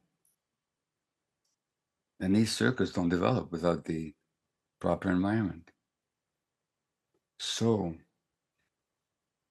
there are two ways you can hurt kids. You can do bad things to them that shouldn't have been done. I mentioned the 10 adverse childhood experiences studies. I mentioned poverty. I mentioned racism. No child should have to be brought up under such circumstances. No child should be abused, verbally or emotionally or otherwise. But you can also hurt kids, not just by doing bad things to them that you shouldn't, excuse me, but also by not meeting their needs. And kids have certain needs. They have a need for strong, unconditional, loving acceptance. They have a need to be seen, to be understood. They have a need for all their emotions to be able to be understood and validated by the parents. They have a need to play out there in nature spontaneously. These are childhood needs that were wired into us by evolution. And you can wound kids not just by hurting them, but by not giving them what they need as well. And a lot of kids in this society, and I'm not blaming parents, by the way, but a lot of kids in this society don't get their needs met. So they're wounded that way. Why am I not blaming parents? Because trauma is always multi-generational. That's what gets passed on. It's not the alcoholism that's passed on. It's what it's like to grow up in a home where there's alcoholism. It's traumatic, it's stressful. It's the trauma that gets passed on. It's multi-generational. Now, to go back to the First Nations example, well, gosh, do I have to tell you what colonization has done? What a traumatic experience that was over hundreds of years? The destruction of culture, the forbidding of language, the punishing of ritual, the abduction of children into residential schools where they were tortured. And this gets passed on from one generation to the next. Now, if you look at how Indigenous people parented their kids prior to colonization, they parented the kids much more healthy ways than modern civilized parents do. These kids were not hit, they were not abused, they played out in nature, they were always with the adults, under the care of adults. And they grew up very confident and feeling very good about themselves. And then comes colonization. No, trauma. So it affects the brain. You understand that? It affects other things as well. I'm going to show you something. This a bracelet. I don't know if I can hold it close enough to the. Oh yeah, here it is. Okay, it's a beautiful bracelet. I got it in Haida Gwaii just over a year ago. I was up there to give a trauma workshop, and in the trauma workshop, an elder came up. She was in her 70s, and she asked for some support. And she said that she felt very ashamed of herself because she forgot her Haida native language. And I said, well, what happened to you? Well, of course, what happened is she went to residential school and she was 5 years old and she spoke her native tongue, uttered some words in her Haida language, and the teacher took a stick and they beat her mercilessly. And ever since then, she forgot her language. And even as an adult, when she went back and to school and tried to learn her language, the words wouldn't stick. And she felt so ashamed of herself. And remember what I said. One of the impacts of trauma is you think that it's your fault. You're ashamed of yourself. I said, listen, what would have happened if he had kept speaking your language? Because could you get help? Your parents couldn't help you. They were forbidden to see you. Could you run away or fight back? What could you do? So forgetting her language and being even afraid to relearn it was an adaptation. It was what protected her. So the very thing that she was ashamed of is what protected her. She adapted by forgetting her language because as a 5-year-old, that was the safest thing to do. So the fear of her language was associated with her survival. And that's why she can't learn it even now, until now anyway. So she got that. So the trauma of forgetting her language was actually an adaptation. The problem with these childhood adaptations, they're meant temporary. If she had forgotten her language, just temporarily, and then when she was safe enough, she could learn it again, that'll be fine. But the problem is that these adaptations get wired into the brain. So here's the deal. Most of you, I think, are from New Brunswick. It gets damn cold in New Brunswick in the wintertime. Not a problem. You adapt. You put on fur clothing, layers of warm clothing, and that protects you from the freezing, life-threatening cold. That's good. It's an adaptation. But what would happen if you still wore the same clothes in the heat of the summertime? The same adaptation that saved your life in one environment now would kill you in another. The problem is that these childhood adaptations to trauma, they're not conscious. Putting on your clothes is conscious. You can take them off if you need to. These childhood adaptations get wired into your brain and your nervous system, and they stick with you. So my adaptation of withdrawing to protect myself from vulnerability maybe helped me temporarily, but then in the long term, it creates problems 70 years later.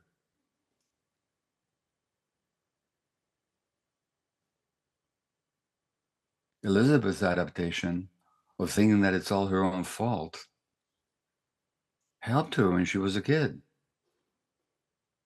But of course, it doesn't help her anymore. How did it help her as a kid?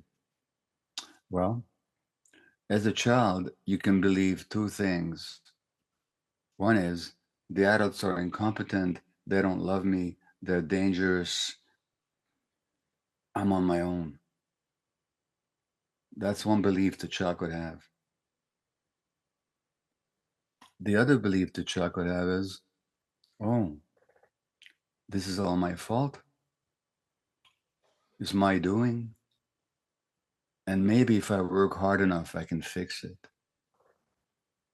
Now, which belief do you think is more acceptable to the child? The hopeless one? Or the one that if I just work hard enough, if I'm good enough and nice enough, maybe they'll like me. Maybe I can fix it. So even the belief that there's something wrong with you came along as an adaptation. And that's what I'm saying about trauma. It's all about adaptations that should have been temporary, but they become long-term. So what does trauma do? It makes you ashamed of yourself because you think it's your fault. You think there's something wrong with you. There isn't, but you believe that there is.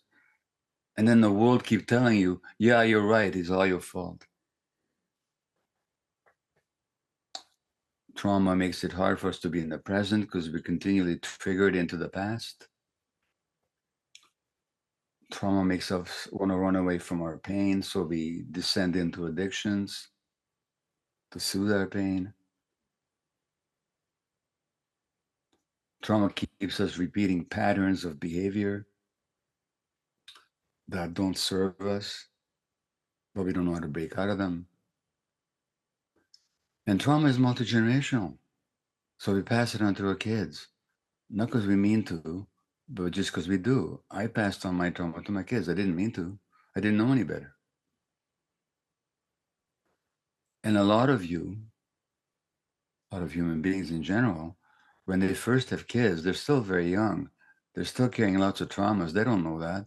Then they act out their traumas, and then their kids are traumatized. So we pass it on from one generation to the next. So if you want to look at, and let's just face reality here. And I'm very aware that what I'm about to say is very easy for me to say, sitting in my home here in Vancouver. It's much harder for you to hear and even harder for you to change. But I've been to a lot of Indigenous communities in this country. And the trauma is overwhelming for all the reasons that I mentioned. And it continues. And as long as the trauma continues, so will the addiction. Because the addiction is just an escape, like Ryan said, a way of numbing the pain. If you want to prevent addictions, protect the kids. If you want to prevent addictions, deal with the sexual abuse in your communities. Talk about it. Bring it out into the open. Own it. It's not your fault, but nobody else is going to take responsibility for it. Only your communities can. The good news is, and I'm no expert on this, but there's so much good tradition in the nations about healing, including what we can call restorative justice, where it's not about punishment, it's about restoring the person to the community. So there needs to be a lot of restorative work. And I'm not here to tell you how to do that, but I'm saying if you don't, the cycle of trauma will just keep rolling through the generations. So, to sum this up, the major cause of addictions is trauma acting on sensitive children, trauma in the sense of being hurt or their needs not being met. That affects the brain, the physiology, and the psychology. It incurs devastating pain. So if we're going to deal with addictions, let's see what we can do to prevent them. And telling kids that drugs are bad for them is not prevention. Because the kids who listen to adults, they're not at risk. And the kids who are at risk don't listen to adults because they don't trust the adults, because they've been hurt by the adults. So it's the trust that we have to regain of children. And in terms of healing addiction, yes, we have to address the behaviors, but we also have to address the pain and the trauma that's driving the behaviors. Many ways to do that. Fortunately, and again, here's my impression, being no expert on it, but across this country, when I've been to different Indigenous communities, and this is in the last 2 weeks, this is my 6th talk to First Nations and related populations. I see so much healing possibility. There's so much wisdom in your traditions if you can recall them and bring them back. There's a whole community, a sense of community, which is how human beings evolved in community. The sense of multi-generational belonging together, the sense of ancestry, very powerful in the First Nations that I've seen. The ceremonies, wherever they are, the drumming, the chanting. You know, when those women were chanting and drumming, that wasn't just powerful music. The drumming and the chanting actually rewired the nervous system in a healthy way. So use it to help heal addictions. The tradition of going out into the land, powerful healing. The cedar bark baths or brushing, the smudging, the sun dancing, the sweat lodges. I know they are practices in different parts of Canada, or what we call Canada, but they're all very powerful healing modalities. The restorative justice. So what I'm saying is, to sum up, is that yes, addictions come from pain, pain that affects the physiology and the psychology of human beings. Now, there's that concept of the medicine wheel, where health rests on 4 quadrants: the physical, which is the body, the physiology; the mental, which is our beliefs and our thoughts and our emotions; the social, which is our relations. So when people say all my relations, they mean all their relations. with their ancestors, with other humans, with their relatives, with the community, and with all creatures, the social, and finally the spiritual. And the spiritual is also very important because I'm not talking about religion here, but the prayer began with the Creator. The elder who gave the original blessing was talking to Creator, which means that there's something greater out there, and I don't care what you call that something. I'm not preaching religion here, but a sense of belonging to something greater than just a little ego. That sense of belonging, that's so essential for healing. All those four. Well, let me stop here. I know we have 20 minutes left, and I've really just scratched the surface here for today. And those of you that want to know more, again, there are my books out there and other lectures on YouTube. But let's have some questions if you have any. Good evening, Dr. Maté. My name is Lisa. Hi. I guess it's more of an observation that I'd like some insight on. Yeah. On addiction, so technology has advanced so rapidly, and our children, I see, at a younger age, in the formative years, addicted to these devices. Yep. And I'm wondering the impact that's going to have on their development and if it's going to increase them to have addictions later on in life in other areas. And as parents, how can we redirect them to handle it when often we're struggling with the same addictions? Yeah. It's a great question. I discussed that topic in two of my books. One is The Myth of Normal, where I quote the latest studies that show that kids that are addicted to these things, it actually damages their brain development. You can see it on brain scans.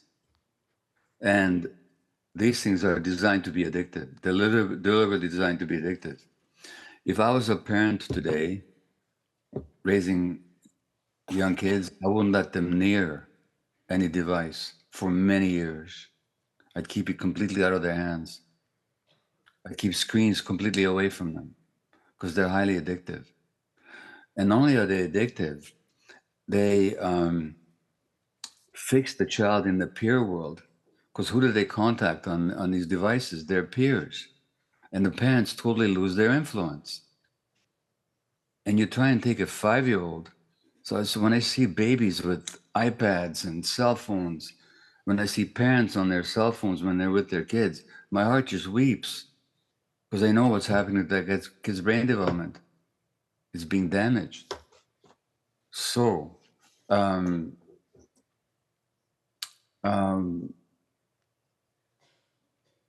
there are some books I can recommend. One of them is Myth of Normal, of course.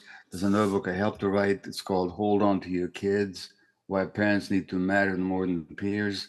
And we have some chapters on this very question that you're asking.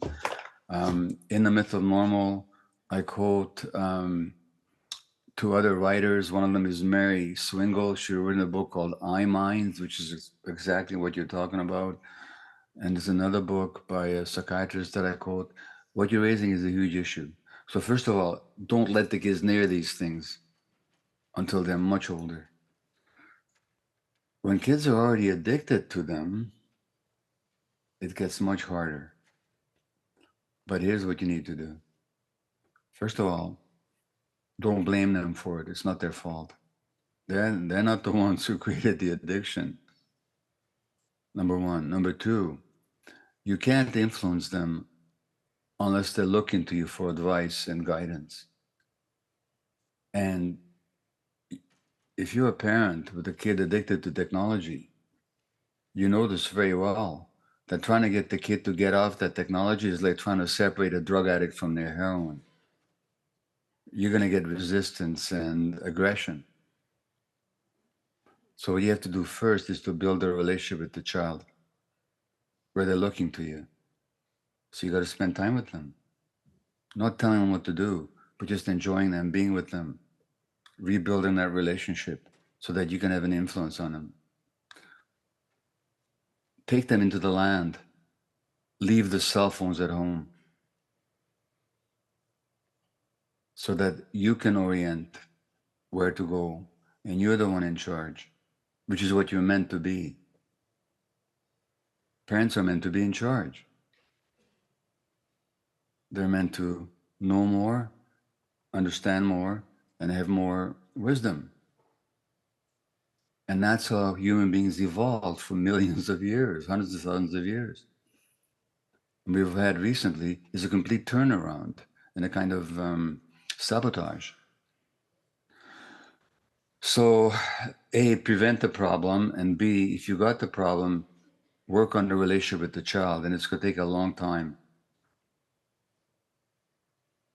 But what else can we do? And check out my books, check out the books that I mentioned. Deal with your own addiction to these devices. Don't tell your kids to give it up and you're on your cell phone all the time. Now, last summer, I took a 2-week digital break. I said, no cell phone, no internet, no email, no text messages, no YouTube, nothing. What was interesting, even though my cell phone was on airplane mode, several times a day I reached for it. I said, what the heck am I doing? There's nothing on it. But the muscle habit of reaching for it. But do yourself a favor. Do yourself a favor. When you get up in the morning, what's the first thing you do? You reach for your cell phone. Don't do it. Get up and pray for 5 minutes instead. Or stretch, or breathe, or have a cold shower. Wean yourself off. And then you're in a position to help your kids wean off. So you got to do it yourself first. Okay, next question. Hello, Dr. Maté. I'm a big fan of you. And Thank you. I really appreciate what you said about how to approach healing in Indigenous communities. And that's by addressing and vilifying perpetrators of sexual abuse. I myself, I'm a CAS survivor, child, or CS, I don't know how the pronunciation is, but it's a child sex abuse survivor. And one of the things that you were adding on, that like rituals and like healing techniques and all that stuff, it's part of my life has been changed from talking circles, sweats, and like elders and role models that like have helped me. Yes.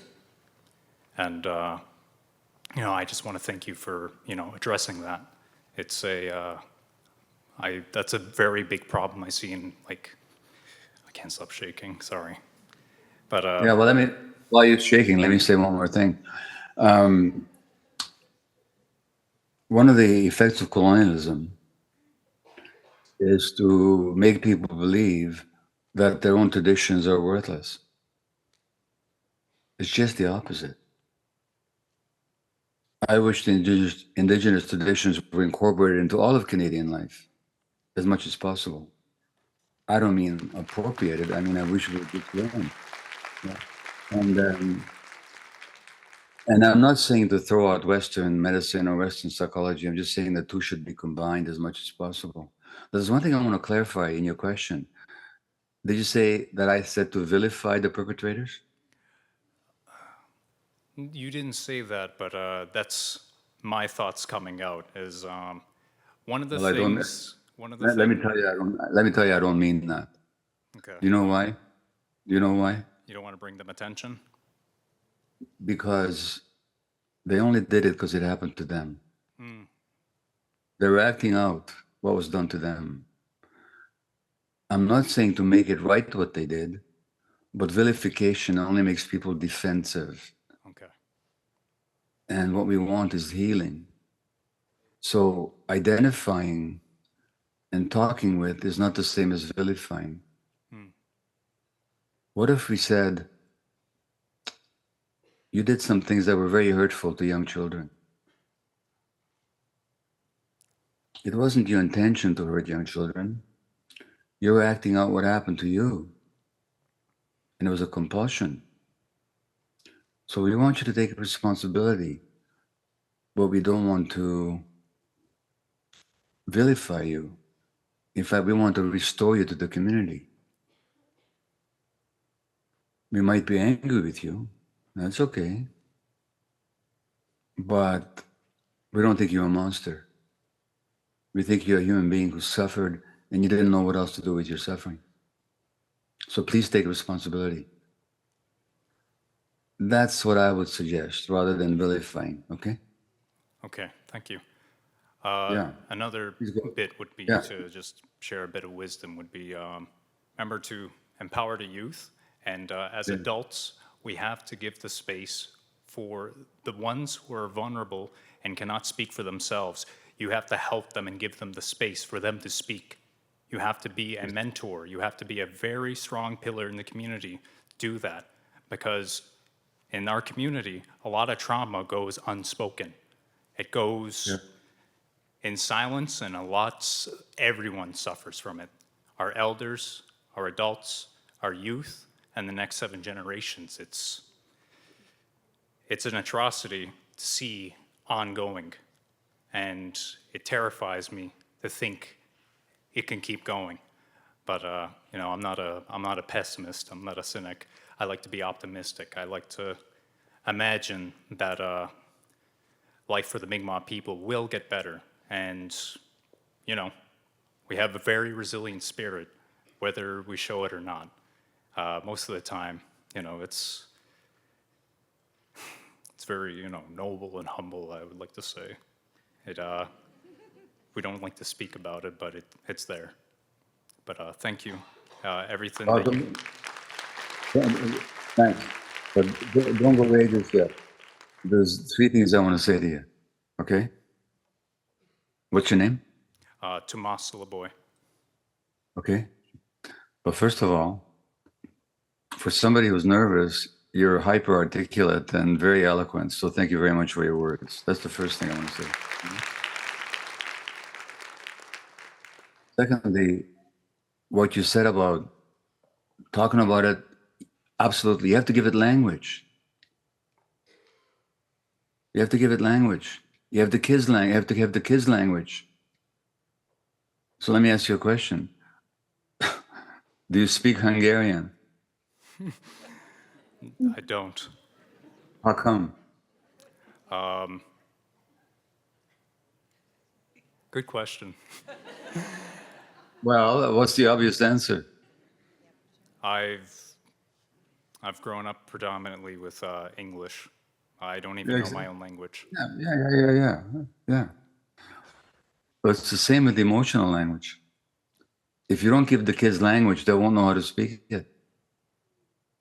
So you have to teach them a language of emotions. And we have to talk about what's going on and speak for them. So that I'm just underlining your point about language. The third point is about optimism. I don't think you need to be optimistic in the sense of hoping for something better.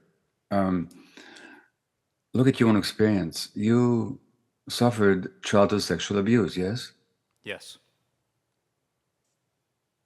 I want you to compare yourself 10 years ago to the person I'm talking to now. Are you better at accepting yourself now than you were 10 years ago? Yes, and that is because I had plenty of healthy role models in my life to mold me into the man I am today. Excellent. Do you understand yourself better? Yes. Do you have less shame than you used to carry? Yes. Okay, so that means that within your own young lifetime, you've undergone a tremendous evolution. And so can others, as long as they received what you received, which is support and compassion and healthy modeling. And you guys can give that to each other. So thank you for your words. Thank you. Good day. Nice to meet you, Dr. Gabor Maté. Maté is how you say your name? No, but that's okay. Go ahead. But I really like... Nobody ever gets it right. So No, you're probably used to that now. No, my name is Sid. I'm from Scotia, and I'm just really nervous right now, because it's a big room, a lot of people, and a lot of people talking about heavy stuff. But I really like what you're saying with bringing about the trauma, talking about the trauma and how to heal those things. And I was thinking of what you were saying, and it's really beautiful because I could see that you have some knowledge of our people, like the sweats and ceremonies and whatever, all that stuff. And I like what you said, how it's really, we should bring that into like all Canadian, world, Western, whatever. And we shouldn't discard the Canadian side of like, life, like the medicines and whatever, but we could come together. And when you That's say right. come together, I think of Edo Optimum, 2I Seeing, and what Albert talks about. And it's a really powerful thing, because our ways, we lost our ways. And not lost, but it was taken from us, and we're just taking it back now. And now that we're taking it back, I see people coming out, like you see all these big name illness all over the world coming, getting up there with the Western way. But I feel like we need to come together with like what you said with the medicines and the way of seeing and the ceremonies, but also the medicines and the Western. It's come together, it's a 2I Seeing perspective. And when you think of 2I Seeing perspective, it talks about two ways of seeing. You're seeing the native, our ways. And then you see the Western way. And it can't just be the Western way. It could be just any other, like the world, because we're all humans, and we're all coming together to, because we all work the same way, and like not the same way, but we have two eyes, we have a brain and whatever. But what I was thinking the whole time when hearing you talk about trauma and everything, I was thinking, what could we do to break those traumas, those generational traumas, and what are things we can do with each other as a people, as a human, as a race, to be able to make these changes towards the betterment of our people, the kids, the children, Well, let me ask you a question. Before I give you my answer, what would you say? Because you already said some things very important. So what would you say? I have a few things I think we can do, like we could start educating, of course, that's a big thing. But I think ceremony and it's a big question when you ask that. I'm thinking of so many things, but I think But you've healing. also talking about it. I think healing is important. We have to heal, talk about it, like right now we're doing, and we need to be able to, like what you say with this. The way I've dealt with my traumas growing up, I just started this. They call it the Red Road. It's where you start. A lot of the natives around here, they call it the Red Road. It's where you start, going to sweats and not drinking, and just being a good person. Like just living. You're not being a good person, but like living a good life, and being a good person is like, I don't know why I said that, but it's just living healthy. And I think the sweats teach you that, and like the ceremonies, because the teachings in those lodges is talking about your feelings, and you're forgiving yourself, but you're also praying for others too, right? Because you're not only forgiving yourself, but you're forgiving others. Like you say with trauma, you're forgiving your parents, you're forgiving your father, your mother, your whomever that hurts you, in this life. And I think it's beautiful that you talk about. So look, in other words, you're already telling yourself so much of what I would tell you, So that you have to work on healing trauma, and there's all kinds of ways to do that. You have to respect your own traditions and bring them back. As you say, you didn't lose them; they were taken away. Yes. But you can reclaim them. I hope that this conversation will generate a whole lot of other conversations about trauma on the workplace, in your communities, in your homes. Those conversations need to continue. They need to be open. You can't hide it. No. Anything you hide will just fester. So all those things are essential. And I think you're already on the right track. You just have to continue on it. Well, Gabor. And there's no quick fix, but healing is entirely possible. And I know this thought came to me when you were talking, because I've seen when I was on the way up here, I came late, so I had to look at podcasts because I didn't know who you were much really. I had to. So people are saying he's a big guy. I was like, okay. I was like, he's smart. So I searched you up, and I hear you talking about these things and these traumas. But when you think of let's say I like what you said when you said the ADHD isn't a disease. No. It's not a disease, because it's a coping mechanism that happens when you're a child and you can't, or I don't know if it happens when you're an adult, but anyways, I'm getting sidetracked. But when you're a kid, you get those things. But anyways, the ADHD, would that be a reason why a lot of the Native communities, like our people, like my people around here, like for example, have a lot of like issues like that, like mental issues, especially when it comes to ADHD? So look, that's thanks for the commercial. That was my first book. It's called Scattered Minds. That's called Scattered Minds, and that's the book I wrote after I was diagnosed with it. Yeah. What I'm saying about it is what you just said, that it's not a disease. No. It begins the coping mechanism. Because when a kid is being stressed or hurt, what do? They tune out as a way of surviving. Exactly. And then that tuning out gets wired into their brain. Then they say, you got this disease. No, you don't. No, you don't. So, yes, recall what I said about trauma. These wounds, they evoke these coping mechanisms, and those coping mechanisms that are meant to be temporary then become long-term, and that's when they create the problem. But it can all be healed. It can all be healed. And the reason more Native kids, Indigenous kids are diagnosed with this is because which communities in this country are the most stressful for kids? Because of all the things that I mentioned. It's not genetic. And prior to colonization, I would venture to say there was no ADHD. And one more question before I finish off and stuff, so it won't bother me when afterwards. But Yeah. when you think about the land is being destroyed. And when you say reconnect with the land, and when you say, our ceremonies and stuff, what ceremonies?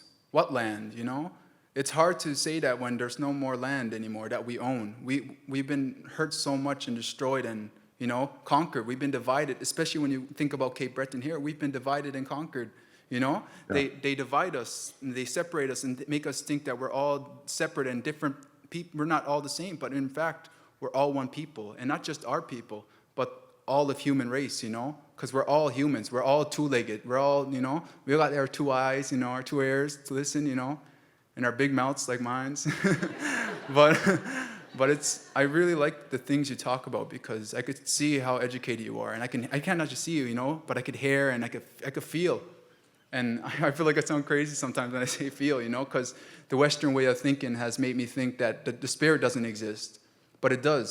And the spirit, it's in the land, and it's in ourself, it's in everything. One of my friends here in Vancouver is ceremonial chief Reuben George. And he's the grandson of the great Chief Dan George. And Reuben is always talking to me about the spirit of things. Like everything is a spirit. In his world, everything is a spirit. Plants, everything is a spirit. Let me finish by, you mentioned, when you talk about the land, well, I understand exactly what you're saying. Some indigenous groups have more access to the land than others, but you can reclaim it, or you can find your own relationship to it. I'm pretty sure if you set out to do it. But let me finish with this comment and carrying on what you said about we're all together. In indigenous traditions, we're not individuals. We're members of a group. So there's a friend of mine who's a psychiatrist and a physician. He's a Lakota, part Lakota from the States. His name is Louis Mel Madrona. And he's written a book called Coyote Medicine. And Louis tells me that in the Lakota tradition, ailments and afflictions are not individual problems. He says in the Lakota tradition, when somebody gets sick, the community gathers and says something like, your illness is not just your own.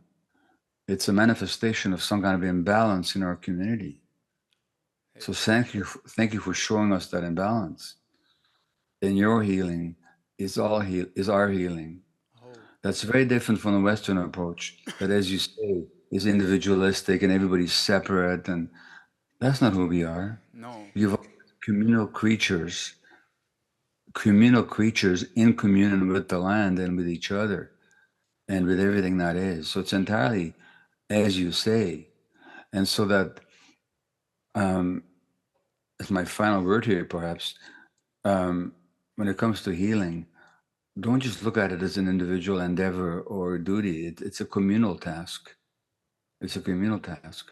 And if you can see it as a communal task and come together on it, it'll be so much more powerful and effective and efficient than if people are supposed to just do it on their own. Hello, my name is Jen, and I work in a domestic violence shelter for women and children. A lot of our women who are the most abused are also the most addicted to substances and alcohol. We work really hard to try to help them move on if they're ready for help or rehab. But sometimes when they have big things coming up, because with a lot of addictions, there's criminal activity. When they have major things that are coming up in their lives, sometimes they can go months and months or weeks and weeks without choosing to use. But the second that they feel overwhelmed or something's coming up, they end up back at our door. How do we help them, and how do we help each other as coworkers who are sometimes burnt out from it?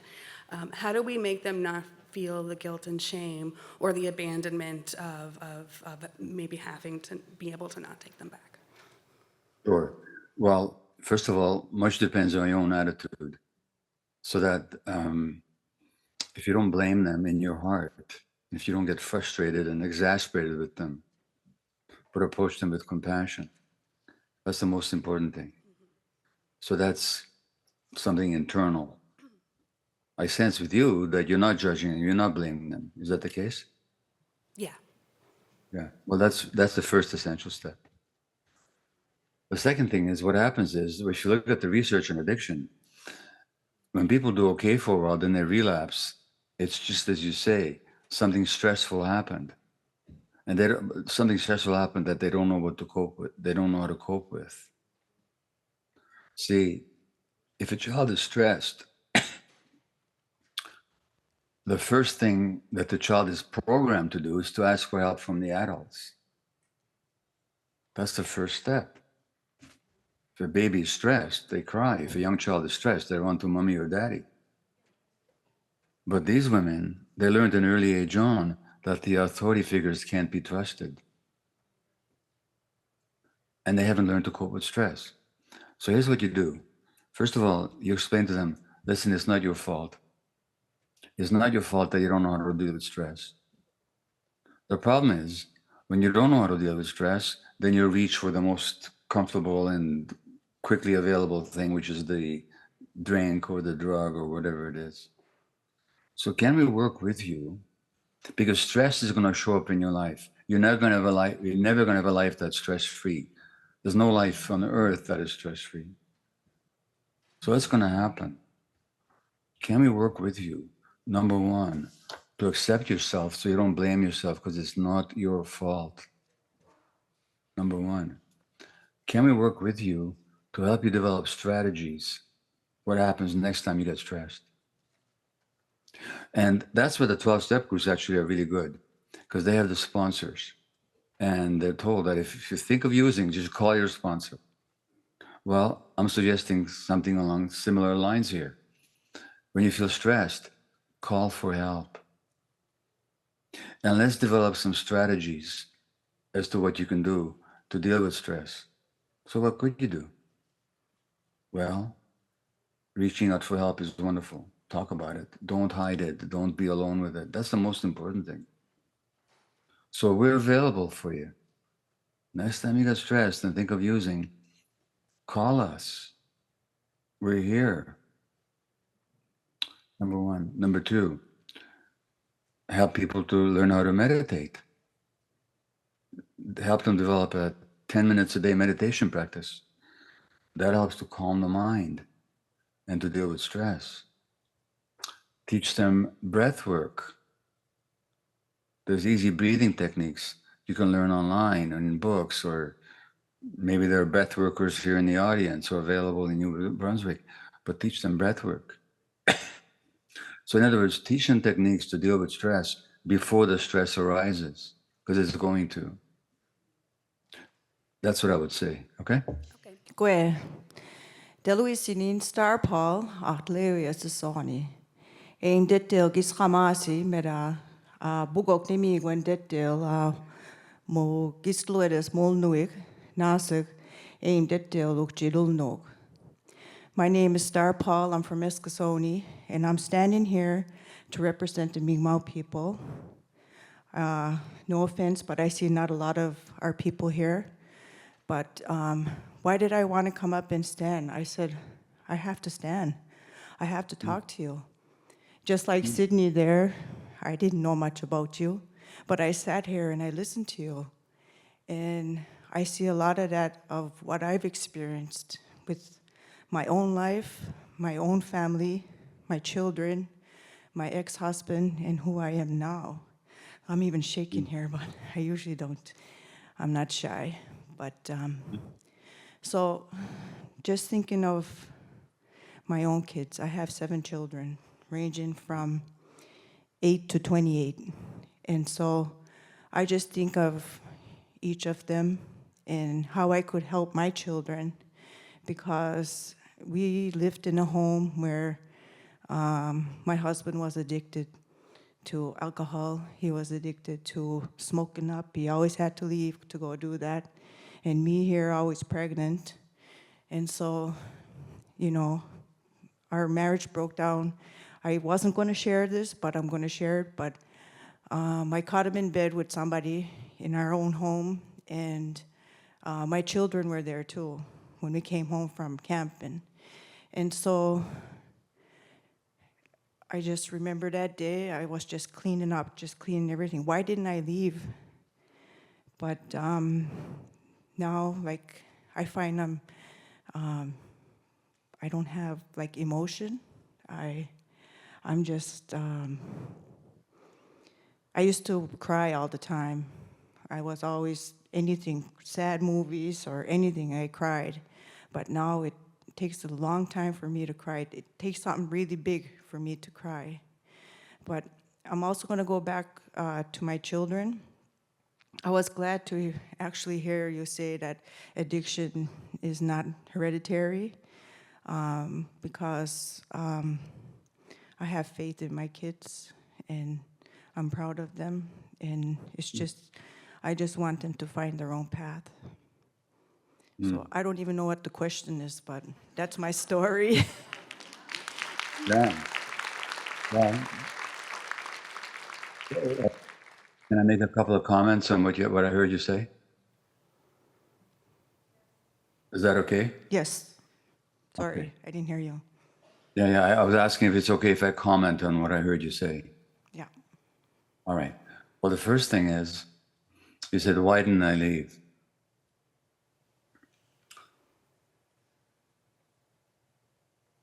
Were you accusing yourself of not leaving? Why didn't I leave? Yeah, was that an accusation against yourself?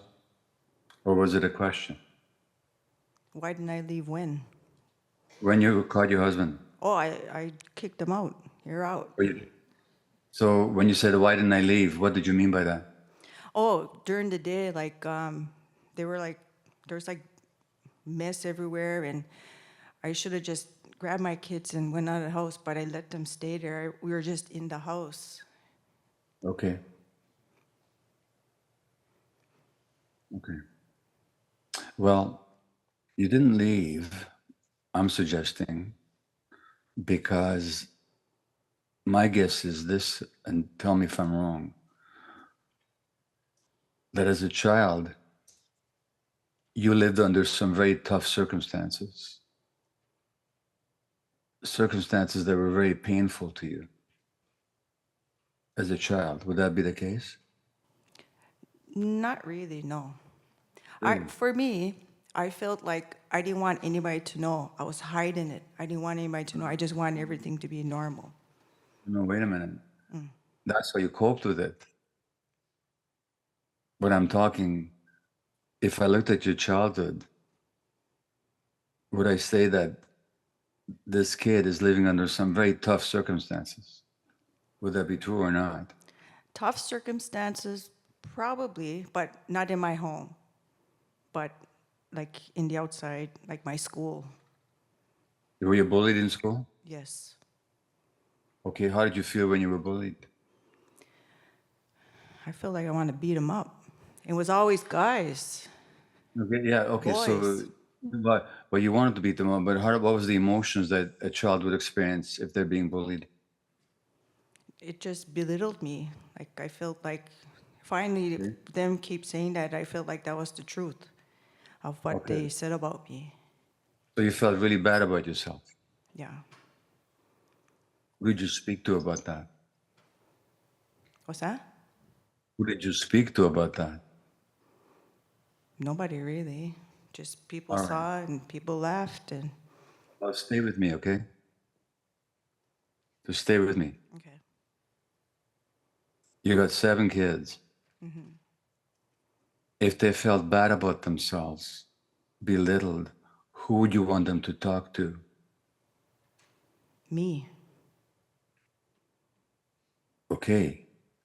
If you found out that one of your kids at age 7 or 8 felt belittled and bad about themselves and they didn't talk to you, how would you explain that? Well, I would probably go see the other parent, tell them, Wait a minute. I'm not asking what you would do. oh, I'm asking you a question. If you found out that one of your kids felt bad about themselves and belittled and maybe scared, and that child didn't come and speak to you, how would you explain why they were not speaking to you? maybe they felt ashamed. What else? They didn't want me to get mad. I don't know. They didn't trust you. Yeah. They're scared of me. Yeah. What's it like to be for a child to be scared of their parent? You don't tell them anything. What is it like internally?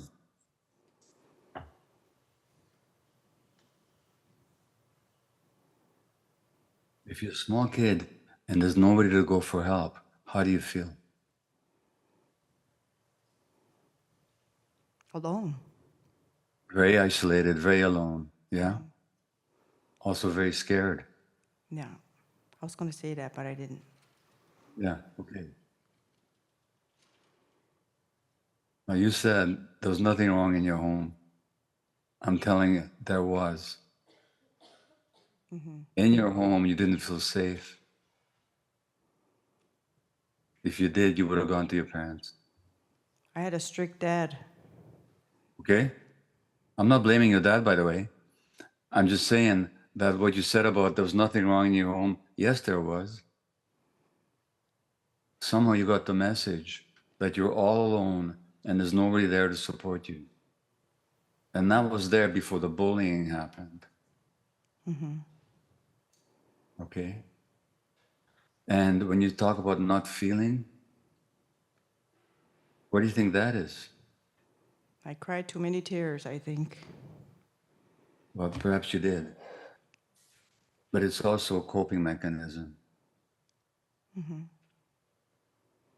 Sometimes I think it to the point where it's too painful, you just shut down. And not feeling can be a way of protecting yourself. So I'm suggesting that you might want to look at your own life with a lot of more compassion. And what I'm saying to you is why you didn't leave is because as a child you couldn't leave. So not leaving a tough situation is how you survived. And that's what you're still doing as an adult. You were still doing as an adult. As far as your kids are concerned, the best thing I heard you say was that you believe in them. As long as you believe in them and see their possibilities, and as long as you keep working on yourself, that gives your kids the best chance of the trauma not being passed on. Okay? Okay, well, then. Thank you.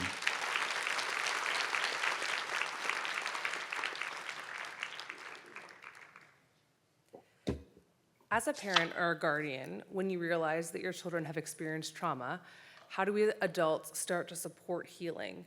Where do we begin to restore and prevent these imprints from long-term effects? The biggest thing you can do is to work on yourself. Okay? Not to work on your kids. Give them an atmosphere where they feel safe, comfortable, enjoyed, played with, appreciated, believed in, like the last lady said. And their healing will happen spontaneously. So don't go around trying to fix your kids. Just work on yourselves and try and provide them with an atmosphere where they feel comfortable and accepted, and the healing will be spontaneous for them. Now, if they ask for help, now you can give them advice. But rather than work on them, work on yourself as a parent. And again, for those of you who are parents, I do recommend, well, any of my books, but particularly Hold On to Your Kids. There were kids with who are learning difficulties, ADHD, read Scattered Minds. But basically, it's not what we do for our kids, but who we are for them. Now, who we are is more important than the things that we do. So just have faith in them and have faith in yourself and keep working on yourself. That's the best thing you can do for your kids. Thank you. We have the last and final Hello, question. doctor. My name is Diane, and I just wondered if you could give us a few thoughts on harm reduction sites. Yeah. Well, I used to work at one. I worked at Canada's first supervised injection site on Hastings Street in Vancouver. I was a doctor there for a couple of years. And harm reduction, first of all, let's look at what it means. Harm reduction is not the answer to addictions. It's not meant to be. Addictions are very complex. It requires a lot of steps, a lot of modalities, rehab, detox first, and then rehab, and then trauma healing. That takes a long time. So harm reduction is not the answer to addiction. Nobody says it ever was. What is it? It means to reduce the harm. To reduce the harm of what? Well, first of all, to reduce the harm of addiction. So my patients would get HIV from each other by sharing dirty needles, or hepatitis C. Harm reduction means give them clean needles.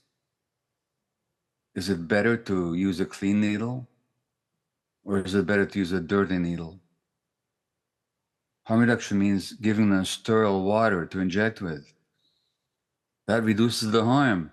It's better than using puddle water from the backyard, or from the back lane, I mean. Oh, but if you do that, you're encouraging addiction. No, you're not. Have you ever met a single person who became addicted because there was clean needles available? No, it just reduces the harm. Harm reduction also, and I have a chapter on it in my book on addiction in the realm of hunger ghosts. Harm reduction also means I accept you where you're at. I'm not going to judge you. I'm going to help to reduce the harm, and I'm going to treat you like a human being. And if you overdose, we're going to resuscitate you. And maybe we can test your drugs before you use them so that there's no fentanyl in it, which will kill you. These are all harm reduction measures. They don't treat the addiction. They don't heal it. They're not meant to. They're meant to reduce the harm. That's all it means. But it's essential for some people. If everybody was ready for abstinence, that'd be great. But they're not. So the question is, are we going to take people where they're at, or where we would like to be? Well, good luck with the second one. Harm reduction also means to reduce the harm of the many poisonous and punitive attitudes that society has towards the drug addict. And you say, we're not going to harm you. We're not going to judge you. We're going to accept where you're at. We wish you to heal. And we want to encourage you on the path towards abstinence. But if you're not there yet, let's at least use some clean needles. Let's use clean water. Let's make sure you don't overdose. That way you'll survive to heal some other day. So what do I think about it? I think it's essential. And it does not, contrary to what anybody who's utterly ignorant of the research or the experience, it does not encourage addiction. It does not enable the addict. But you know what? If you're not gonna have harm reduction, I'm okay with that.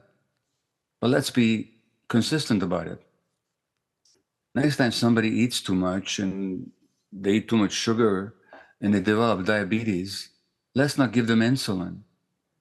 You did this to yourself. I don't want to encourage and enable you. No insulin for you. Next time a workaholic, stress-driven business executive with a type A personality arrives in the emergency ward with heart disease, I'm not going to treat you. I don't want to enable your behavior. You did it to yourself. Get out of here. Okay. If you want to be that way, let's be that way consistently. But if we're not going to be that way, why would we be that way towards the substance-dependent individual who's there because of all their traumas? So yeah, I'm all in favor of harm reduction. I can't see a single thing against it. It's the right thing to do. It's the only thing to do.